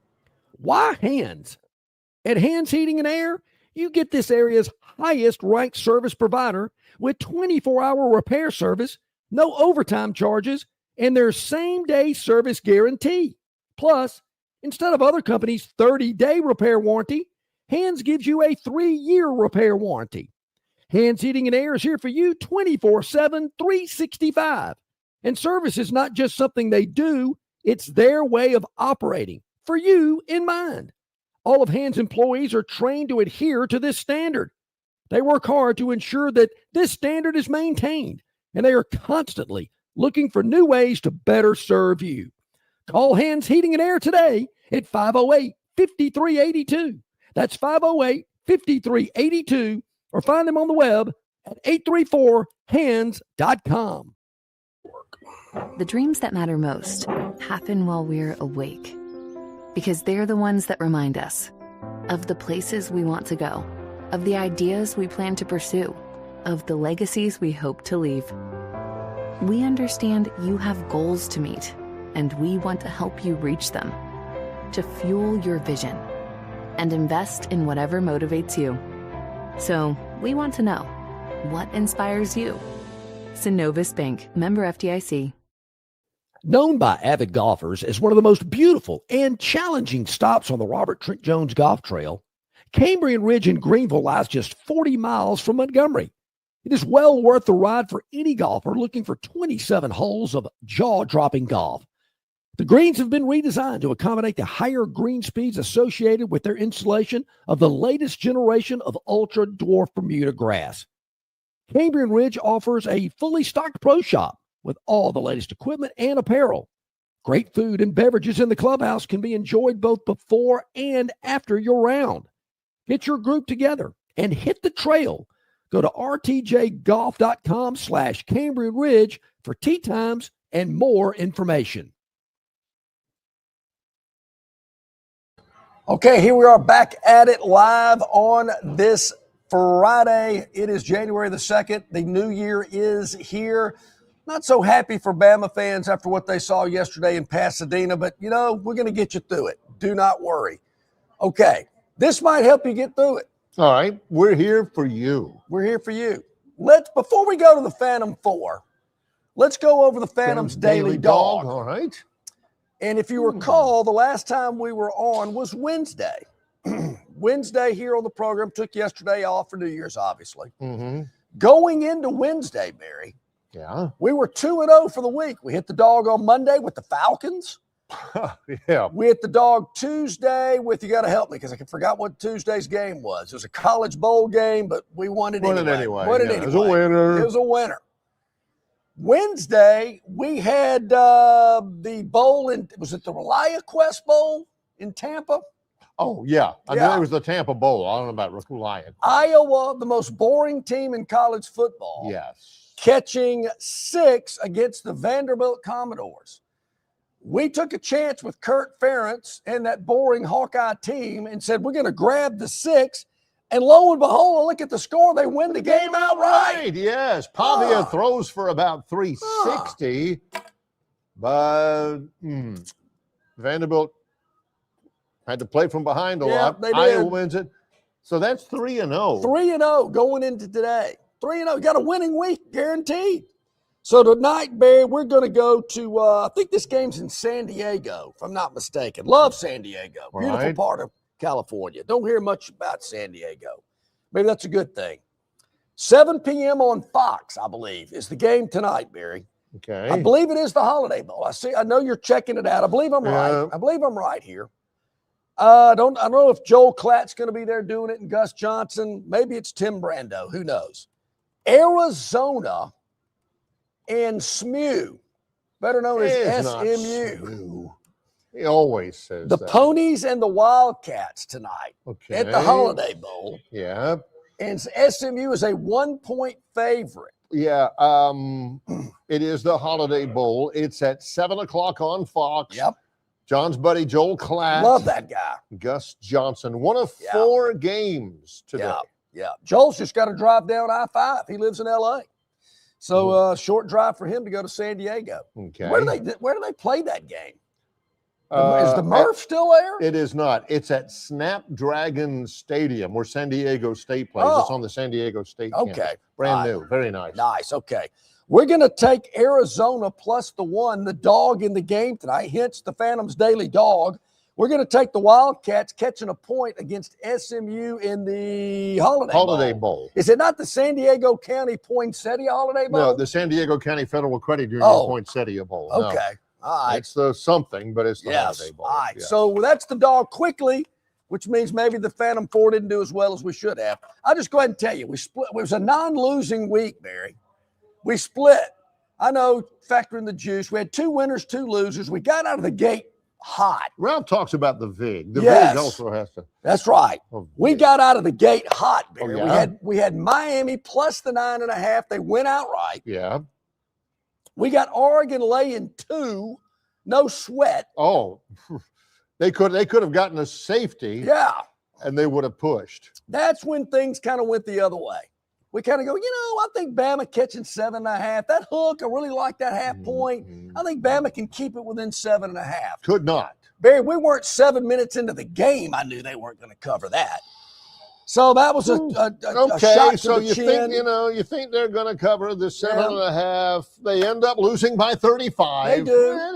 If you're going to lose, you might as well lose. You might as well go all out. If you're not going to cover for me, I hope you get blown out, which Even was the Alabama, case. Yes. And then we had the Georgia Bulldogs last night.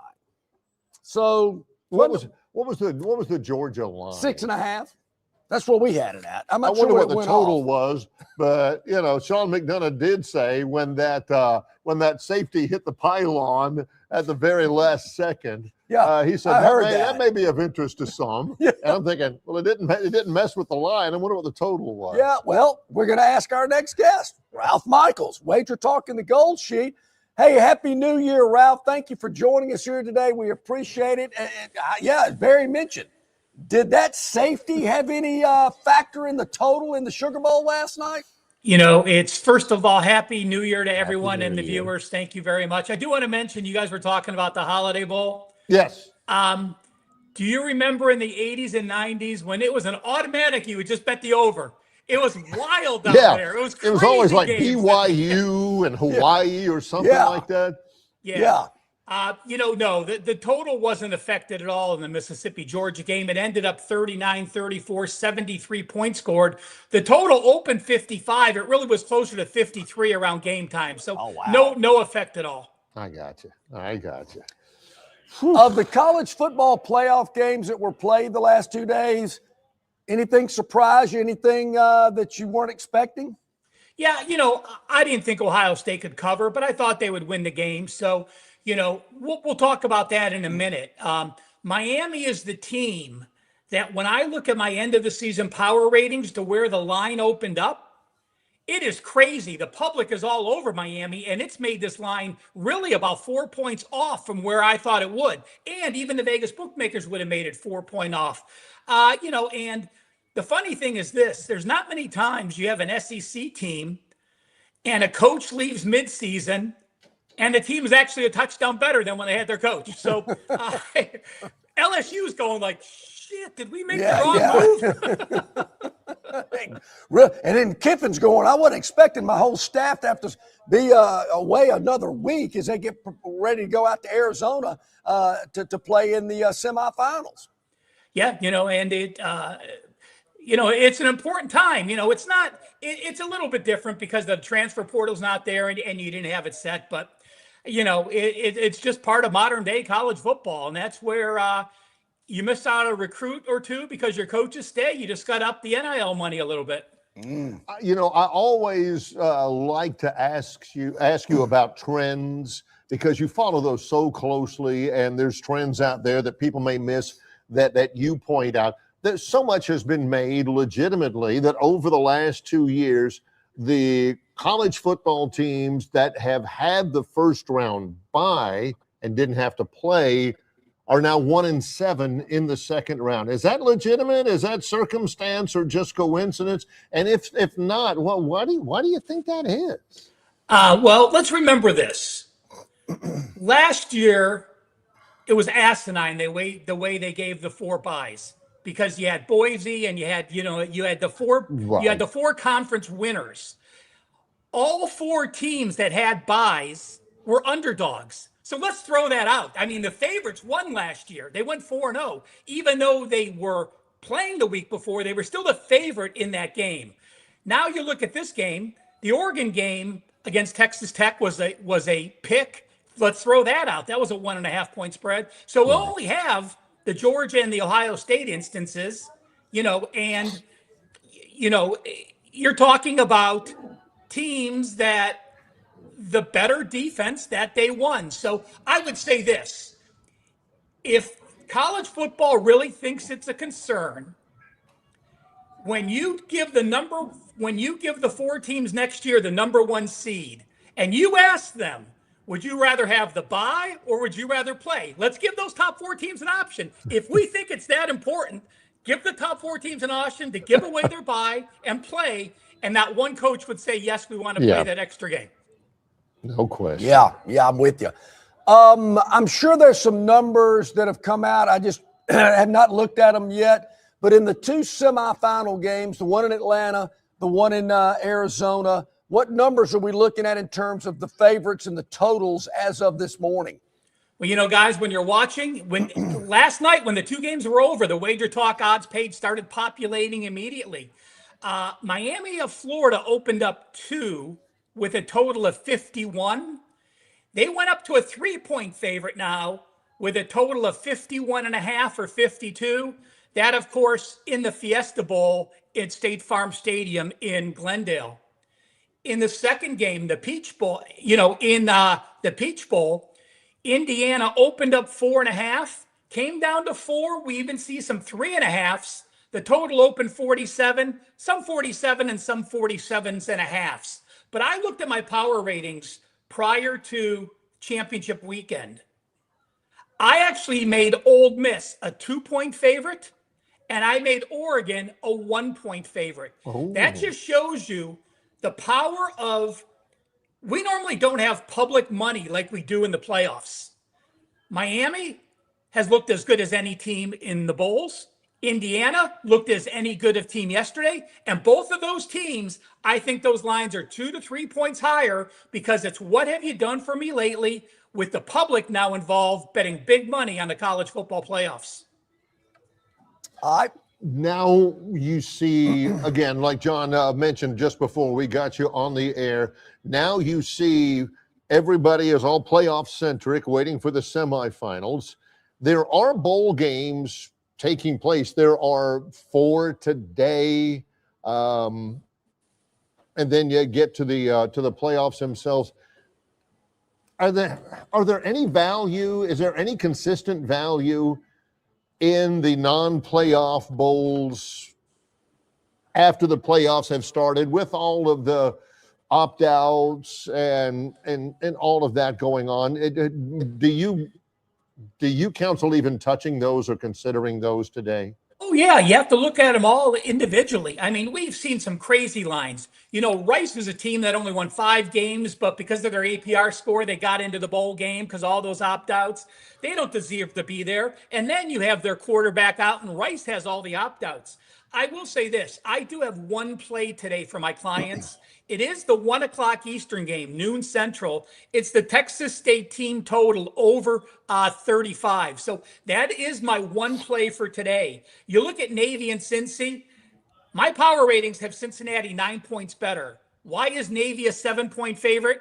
Because of 12 opt-outs for Cincinnati. And let's remember this. We talked about this. Service academies are awesome in the bowl games. They don't have distractions. You don't have opt-outs. You don't have transfers. When the lines are between the 10s, so from +10 to -10, service academies are 21-4 against the spread in bowl games. So think about that. I lean Mississippi State against Wake Forest, and I do like Arizona. I agree with the Phantom tonight. So you know what? Every game is individual. There's no such thing as there's no value because this happened. If there's value, it doesn't matter when they're playing, what time they're playing, who's on the field. If there's value, there can be value with opt-outs, without opt-outs. It doesn't matter. That's your job to adjust to the situation to see if the line matches what should have occurred because of the players sitting out or transferring. I ask all of our viewers, can John nod any harder than he just nodded right there? It's all about value. Ralph, years ago, people go, how come you're not picking the Alabama game? Because I don't see any value in it. Well, why are you picking Southwest Missouri State? Because I see value there. I mean, it's the same thing with the Sunday night and Monday night games, right? Yes.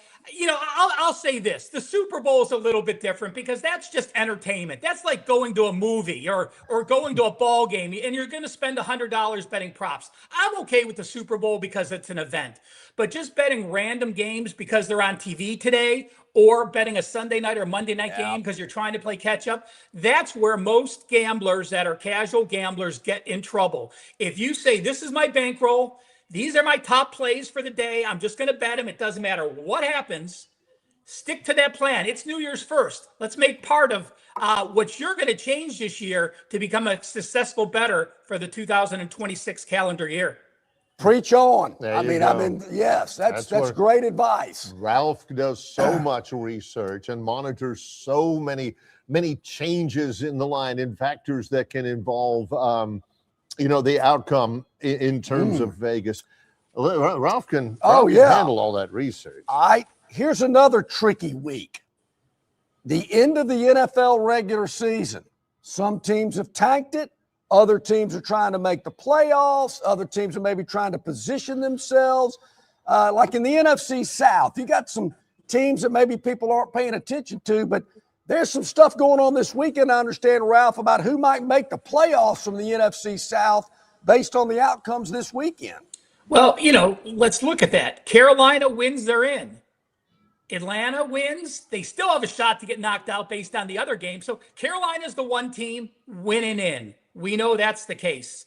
We look down, Seattle, San Francisco tonight, Saturday night. Win is the number 1 seed. Lose, you're either the number 5 or 6 seed. 3 legitimate teams that are going to be trying. Vegas, you mentioned. Listen, Vegas has basically said, we're sitting Geno Smith. We're sitting our best players. We're going to draft Mendoza. Basically, they've already said that. Now, do you want to lay 6.5 with Kansas City? That's up to you. But there's no way in heck I would bet Las Vegas. I guarantee you they will lose that game. They may cover, but they're going to lose. New England playing for the number 1 seed if Denver loses. So that's important. Chicago, win equals the number 2 seed. And Coach Johnson said the key players would play because of what happened the last couple weeks. Pittsburgh, Baltimore, of course, win, you're in, you win the division, lose, you're out. That's another winner take all. New Orleans, Atlanta for nothing. Denver, if they win, they get the number 1 seed. And Sean Payton has said he does want the number 1 seed. The Chargers are locked in. They're resting starters. They're playing Trey Lance. Obviously, that's why they're laying 12.5. And then Jacksonville still wants to try to get up there. If they win, they're going to win the South. and they're going to be a 1, 2, or 3 seed depending on what happens with Denver and New England. But if they Right. lose, they would fall to the 7 seed. So yes, they're playing Tennessee unless they're a 14-point favorite, but you still have a situation where they are motivated to win. So that's just a quick synopsis of those games. Now, I will tell you this. It's not like the regular season that if you're up by 20 points going late, you're going to rest your starters if you're a playoff team. So I am still leery of laying these 13.5 or 14 points with these teams that need to win against a team that doesn't need to win. Because when you're talking second and third strings, sometimes it's an advantage if a team rests their starters and the second string and third string are playing the entire game versus a team that played their starters, maybe didn't play as well, went to some backups because they had a big lead, and now the other team has more experience for that game. So yeah. I will tell you one live betting situation. Okay. The Rams. If San Francisco wins Saturday night, the Rams are locked into their spot. If San Francisco loses, the Rams have something to play for. Now, a lot of books take off when the San Francisco game's playing. They will not let you bet the Rams game until they know the finals. But do check that. If the Rams, if San Fran is losing, like at halftime, check to see if you could bet the Rams game, because afterwards that line will skyrocket. Yes, it will. That's a great. I never thought about that. I didn't think about that. I've never heard of that, actually. I learned something new today. Yeah. That's why we have Ralph on. Yes. All right, Ralph, we got a lot of info, and I know our viewers and our listeners need to touch base with you. Tell them how they can learn more about Wager Talk and the Gold Sheet. Well, follow me on X at CalSportsLV. Gold Sheet, Wager Talk, head to my homepage. The shortcut, WT.buzz/RM, or just go to Wager Talk, look under Cappers. And remember, I load a free play daily. You're allowed to read those, and you can also read the last 20 plays. My Bulls are on a 10-1 run. So make sure you're reading those and check them out and read some bold trends and angles and situations and see how I handicap the college football postseason. Well, John, that is a little oasis of calm and rational presentation from Ralph. As you can imagine, where we are in the state of Alabama this morning, there's not a whole lot of calm and rationale going on. Ralph. In Columbus, neither. So. Yeah, boy, I bet. Appreciate you, Ralph. Thank you. No, but hey, the Big Ten commissioner's smiling, right? Too bad he's saying, why do we have to play each other? Damn, I'd rather be playing each other in Miami next week. So, guys, talk to you next week. You too, buddy. Take Thank care. you so much, Ralph Michaels of Wager Talk and the Gold Sheet. Great insight and info as we broadcast live from Stivers Ford in Montgomery. It is a new year, 2026, ringing in with our friends here at Stivers Ford. We're the best selection of vehicles on the ground right here, right now. Nobody has the inventory that our friends here at Stivers Ford Montgomery have. The sales associates here to help you, the best in the business. And we all know, bottom line, price sells cars. So let's take advantage of it and start 2026 here at Stivers in Montgomery. Real quick before we go to break, Dr. B. Yes. He says, I'm just getting on. Kalen DeBoer has lost 8 games in 2 years.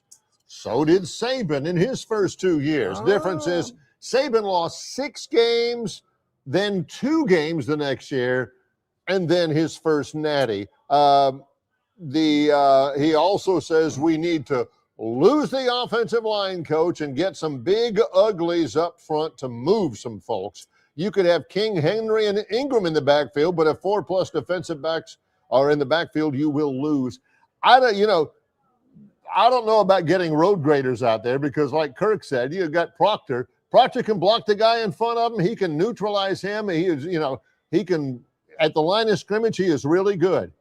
But when you're trying to get to a linebacker, or like you say, trying to get to a blitzer off the edge, moving your feet is important as well. Yep. He says Ty was running for his life the whole season and had 0 help. I hope he goes pro, and let's get some new quarterback blood in there. Austin Mack looked really good, but just needs more experience.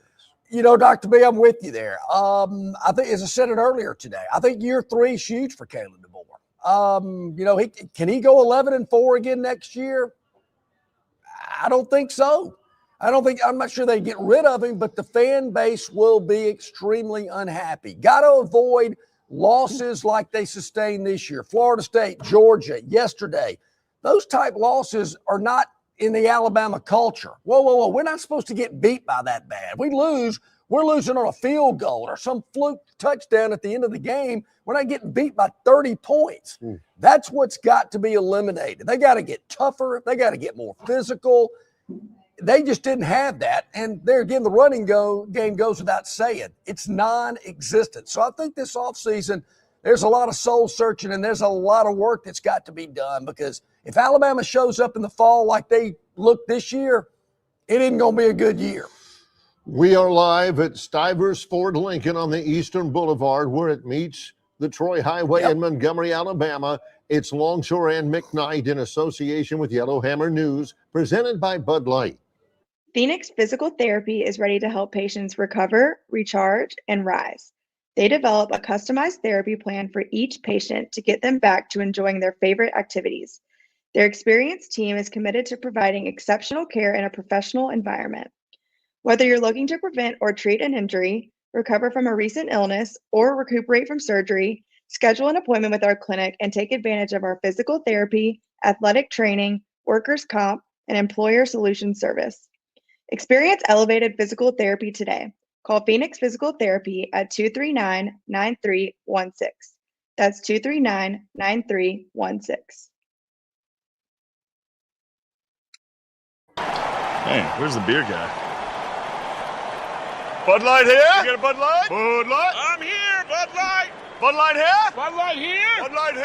Bud Light where? Bud Light here? Oh, Bud Light there. I missed that because of you. You did not miss that play because of me. Tough to stop talking this way? Yeah. It's actually kind of fun. Hey, I got your Bud Light. Oh, nice. Never mind. Anything for the clean, crisp taste of Bud Light. What'd I miss? I have no idea. Don't miss your chance to win big at Victoryland Casino. Play the latest, hottest, most exciting games around with fun bonuses and big jackpots. Don't miss out on your free play. Stop by Player Rewards today and check out this month's exciting free play promotions. Come see why our players keep coming back. You'll have more fun at Victoryland Casino, where you can be a winner too. Victoryland Casino, located off I-85 exit 22, Shorter, Alabama. Must be 21 or older. All right, welcome back in, everybody. Glad you are with us here today. Longshore McKnight, about 8 minutes or so until the top of the hour. Bill from Baltimore, he asked us this, and I think the Saints, if they beat the Falcons, I heard something about that too. I know Ralph said it was not much of a game. I want to say ESPN's even moved this game. I mean, the kickoff time for the Saints-Falcons game has been moved, I believe, to noon on Sunday. Maybe that's what I've got. Yeah, I thought I saw that maybe they had been moved. Who knows? But I think if the Saints beat the Falcons, maybe it helps Carolina even more, something like that. Who knows? Yeah, New Orleans has already screwed it up. Yeah, forget about getting a number 1 draft pick or a number 2 draft pick or anything like that. Forget that for New Orleans. They're on a 3 or 4 game winning streak. But heck, they got their quarterback right now. Yeah.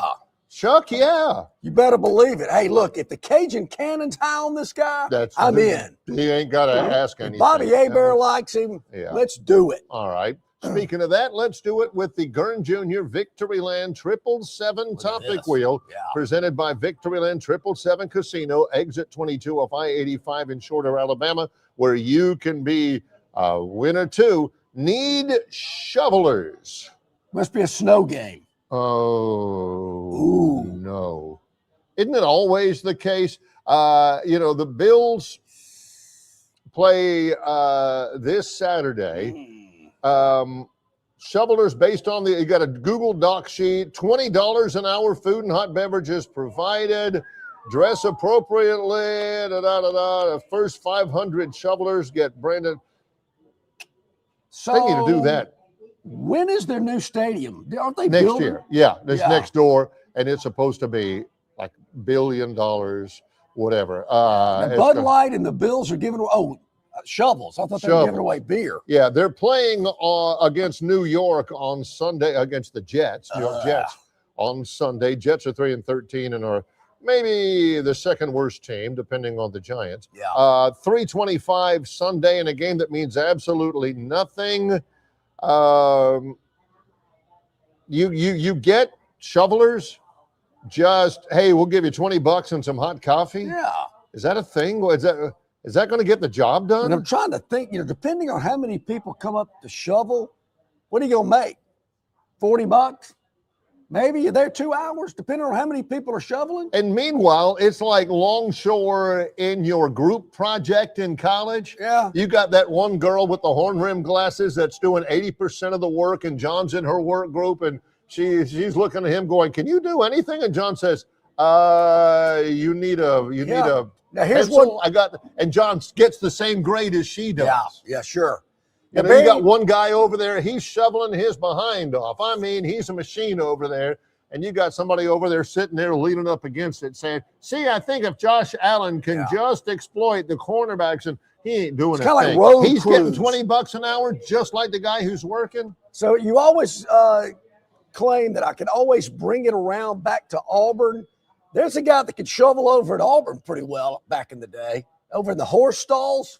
For a little punishment. I thought you were talking about Philip Marshall. Yeah, he can Who was shovel that it wide right receiver? now. That was Duke. Yeah, Duke. Oh yeah. my gosh, how do I forget Duke Williams? I think maybe got in trouble. They sent him to the horse stalls to shovel manure. Yeah. So this guy, see, you need some shovelers. Duke can help you out. All right, here we go. How did I go back to Auburn with that? It's amazing. It's uncanny. I don't know how I do it. Some people can are double jointed and can touch, their finger to the back of their hand. John's good with Auburn. Mad Ant. This must be Anthony Edwards. Okay. Yeah. What happened? Anthony Edwards, he's ticked. Yeah, he is a great player for the Timberwolves, which are a good team. He's their best player. Not happy. Can't do that. The Hawks were leading by 19. Their head coach, Chris Finch, pulled his starters, and Edwards was one of those starters. He tossed his towel and left. Anthony Edwards, called him Ant. He didn't speak with reporters after the game, but the head coach said he should have remained on the bench. Can't do that. You need to stay out on the floor and root for your team. What was the name of that head coach again? Chris Finch. Was his father Bill Finch that came to Montgomery for an exhibition game with the LA Clippers? That's Bill Fitch. Oh. How do I remember the LA Clippers? Because of Kevin Long. Oh, yeah. Formerly at WAKA-TV. The Hawks and the Clippers in an exhibition game here at the Acadome. Remember like it was yesterday. And that was probably 25 years ago. Bill Fitch is no longer with us. Sorry. So there we go. Sorry, Bill. Yeah. All right, let's go. 4 more to go. Green, yellow, blue, and red. Where will the Victoryland 777 topic will land? You can be a winner, too. Ring in the new year as a winner at Victoryland, exit 22 off I-85 Shorter, Alabama. Just noise. Just noise. It's just noise. It's just noise. Should No I big believe deal. in this? Nah, it's just noise. No big deal. Yeah, Lamar Jackson. He's been trying to play through some injuries. People are questioning his work ethic and his toughness. Yeah. A local columnist questions his work ethic, his relationship with John Harbaugh, and they should explore trade. Lamar, who I really like, he said, "I don't really care about the criticism. It's going to be that way, especially with how the season was going. When you're winning, there's no noise, but as soon as you lose or things don't look right, all type of noise comes out of nowhere. So it is what it is." Yeah. I think Lamar Jackson has been a revelation. Yeah, he's good. He is good, and he's tough. He takes more punishment than any quarterback I've seen since Cam. What do you mean, on or off the field? On the field. Oh, okay. But Cam won MVP, and Lamar's won 2, and has been great. I think Lamar's a better dresser than Cam, too. Well, yeah. Who is? Just saying. Yeah. All right, 3 to Wouldn't go. it be great if Cam just one day came out on that whatever segment he does on it and just came out, didn't have the Pork Ranger hat on, had a haircut back to the way it was at Auburn, didn't wear the glasses and everything, because he's a good-looking guy. Sure, yeah. I thought you were going to say, wouldn't it be nice if we could go one day without Longshore bringing up Cam? I thought that's where you were I've going. given up on that. I thought that's it's where been you were going. 15 years since Auburn won the national championship, and it's still a daily occurrence. Here we go. Spin away. Yeah, spin away. Let's see what we got. Yellow, red, blue. Where will it end? Oh, wow. You can be a winner, too. This will go Walmart Wallaby? Walmart Wallaby. What? They got a Walmart in Australia? A Wallaby named Rex. They have a New Jersey animal. They have animals in New Jersey? Well, I remember a buddy of mine lived in New Jersey every time when I was at Florida. So you said, hey, you're from New Jersey? What exit? Hey, they've got hunters No way. in New Jersey? These are New Jersey hunters? Anyway, he could escape from an animal farm. They found Rex the wallaby at a Walmart. And they went and they got him from Monroe Township. Somebody said, hey, there's a kangaroo out on the road. Hey, kangaroo, it's a wallaby. Yeah, kangaroo, wallaby, same thing. Yeah, John and I couldn't tell you the difference. Pre-law, pre-med. That's right. There we go. All right, let's see what's coming up next. This is what we love about Gurn Jr. Every once in a while, it's some timely, really impactful sports note. Sometimes it's about Rex the wallaby at a New Jersey You don't know what Walmart. you're going to get here. It's awesome. Can tell. You got to be on your P's and Q's. Two more. Yeah, what are P's and I Q's? knew you were going to say that, but we need to keep going here. Yep. Person of the year. Oh, who could this be? Person of the year. Shai Gilgeous-Alexander. Okay. John says, who in the world is Shai Gilgeous-Alexander? He's the NBA MVP, won the Oklahoma City National Championship. Yep. He's Canadian. He's from outside of Toronto. He's, I get it. I've said before, my brother worked for years at Sports Illustrated, but what this is now, it ain't Sports Illustrated. It's just a bunch of idiots who have bought the Sports Illustrated brand. It doesn't have anything to do with they sports. still have a magazine? They don't. Oh, okay. They don't. They it's not Sports Illustrated. Nothing has anything to do with Sports Illustrated. It's just they bought them the title and they use it on all their stuff. It ain't Sports Do they have a Illustrated. swimsuit issue anymore? No? Just the fact that John doesn't know that tells you how far they have fallen, because John used to set his calendar. Couldn't wait. By when that comes out. I- Cheryl Teague, Kathy yeesh. Ireland. Come on, quit it. Oh, Elle McPherson, forget about it. Wild card is our final one. Okay. Venus Williams. Australian Open. She's been using Ozempic, and she is going to get a wild card exemption into the Australian Open. Which is starting in about a week or so. 45 years old. Uh-huh. She won her first round match in 2021 at the Aussie Open before losing 6-1, 6-love, just like John did to Tiffany Thompson. It was 6-love, 6-1. Yeah, that's a fair point. Yeah, she was laughing too hard at the end. Anyway, so there is that. She was not expected to play. After all, she is 45 years old. No way.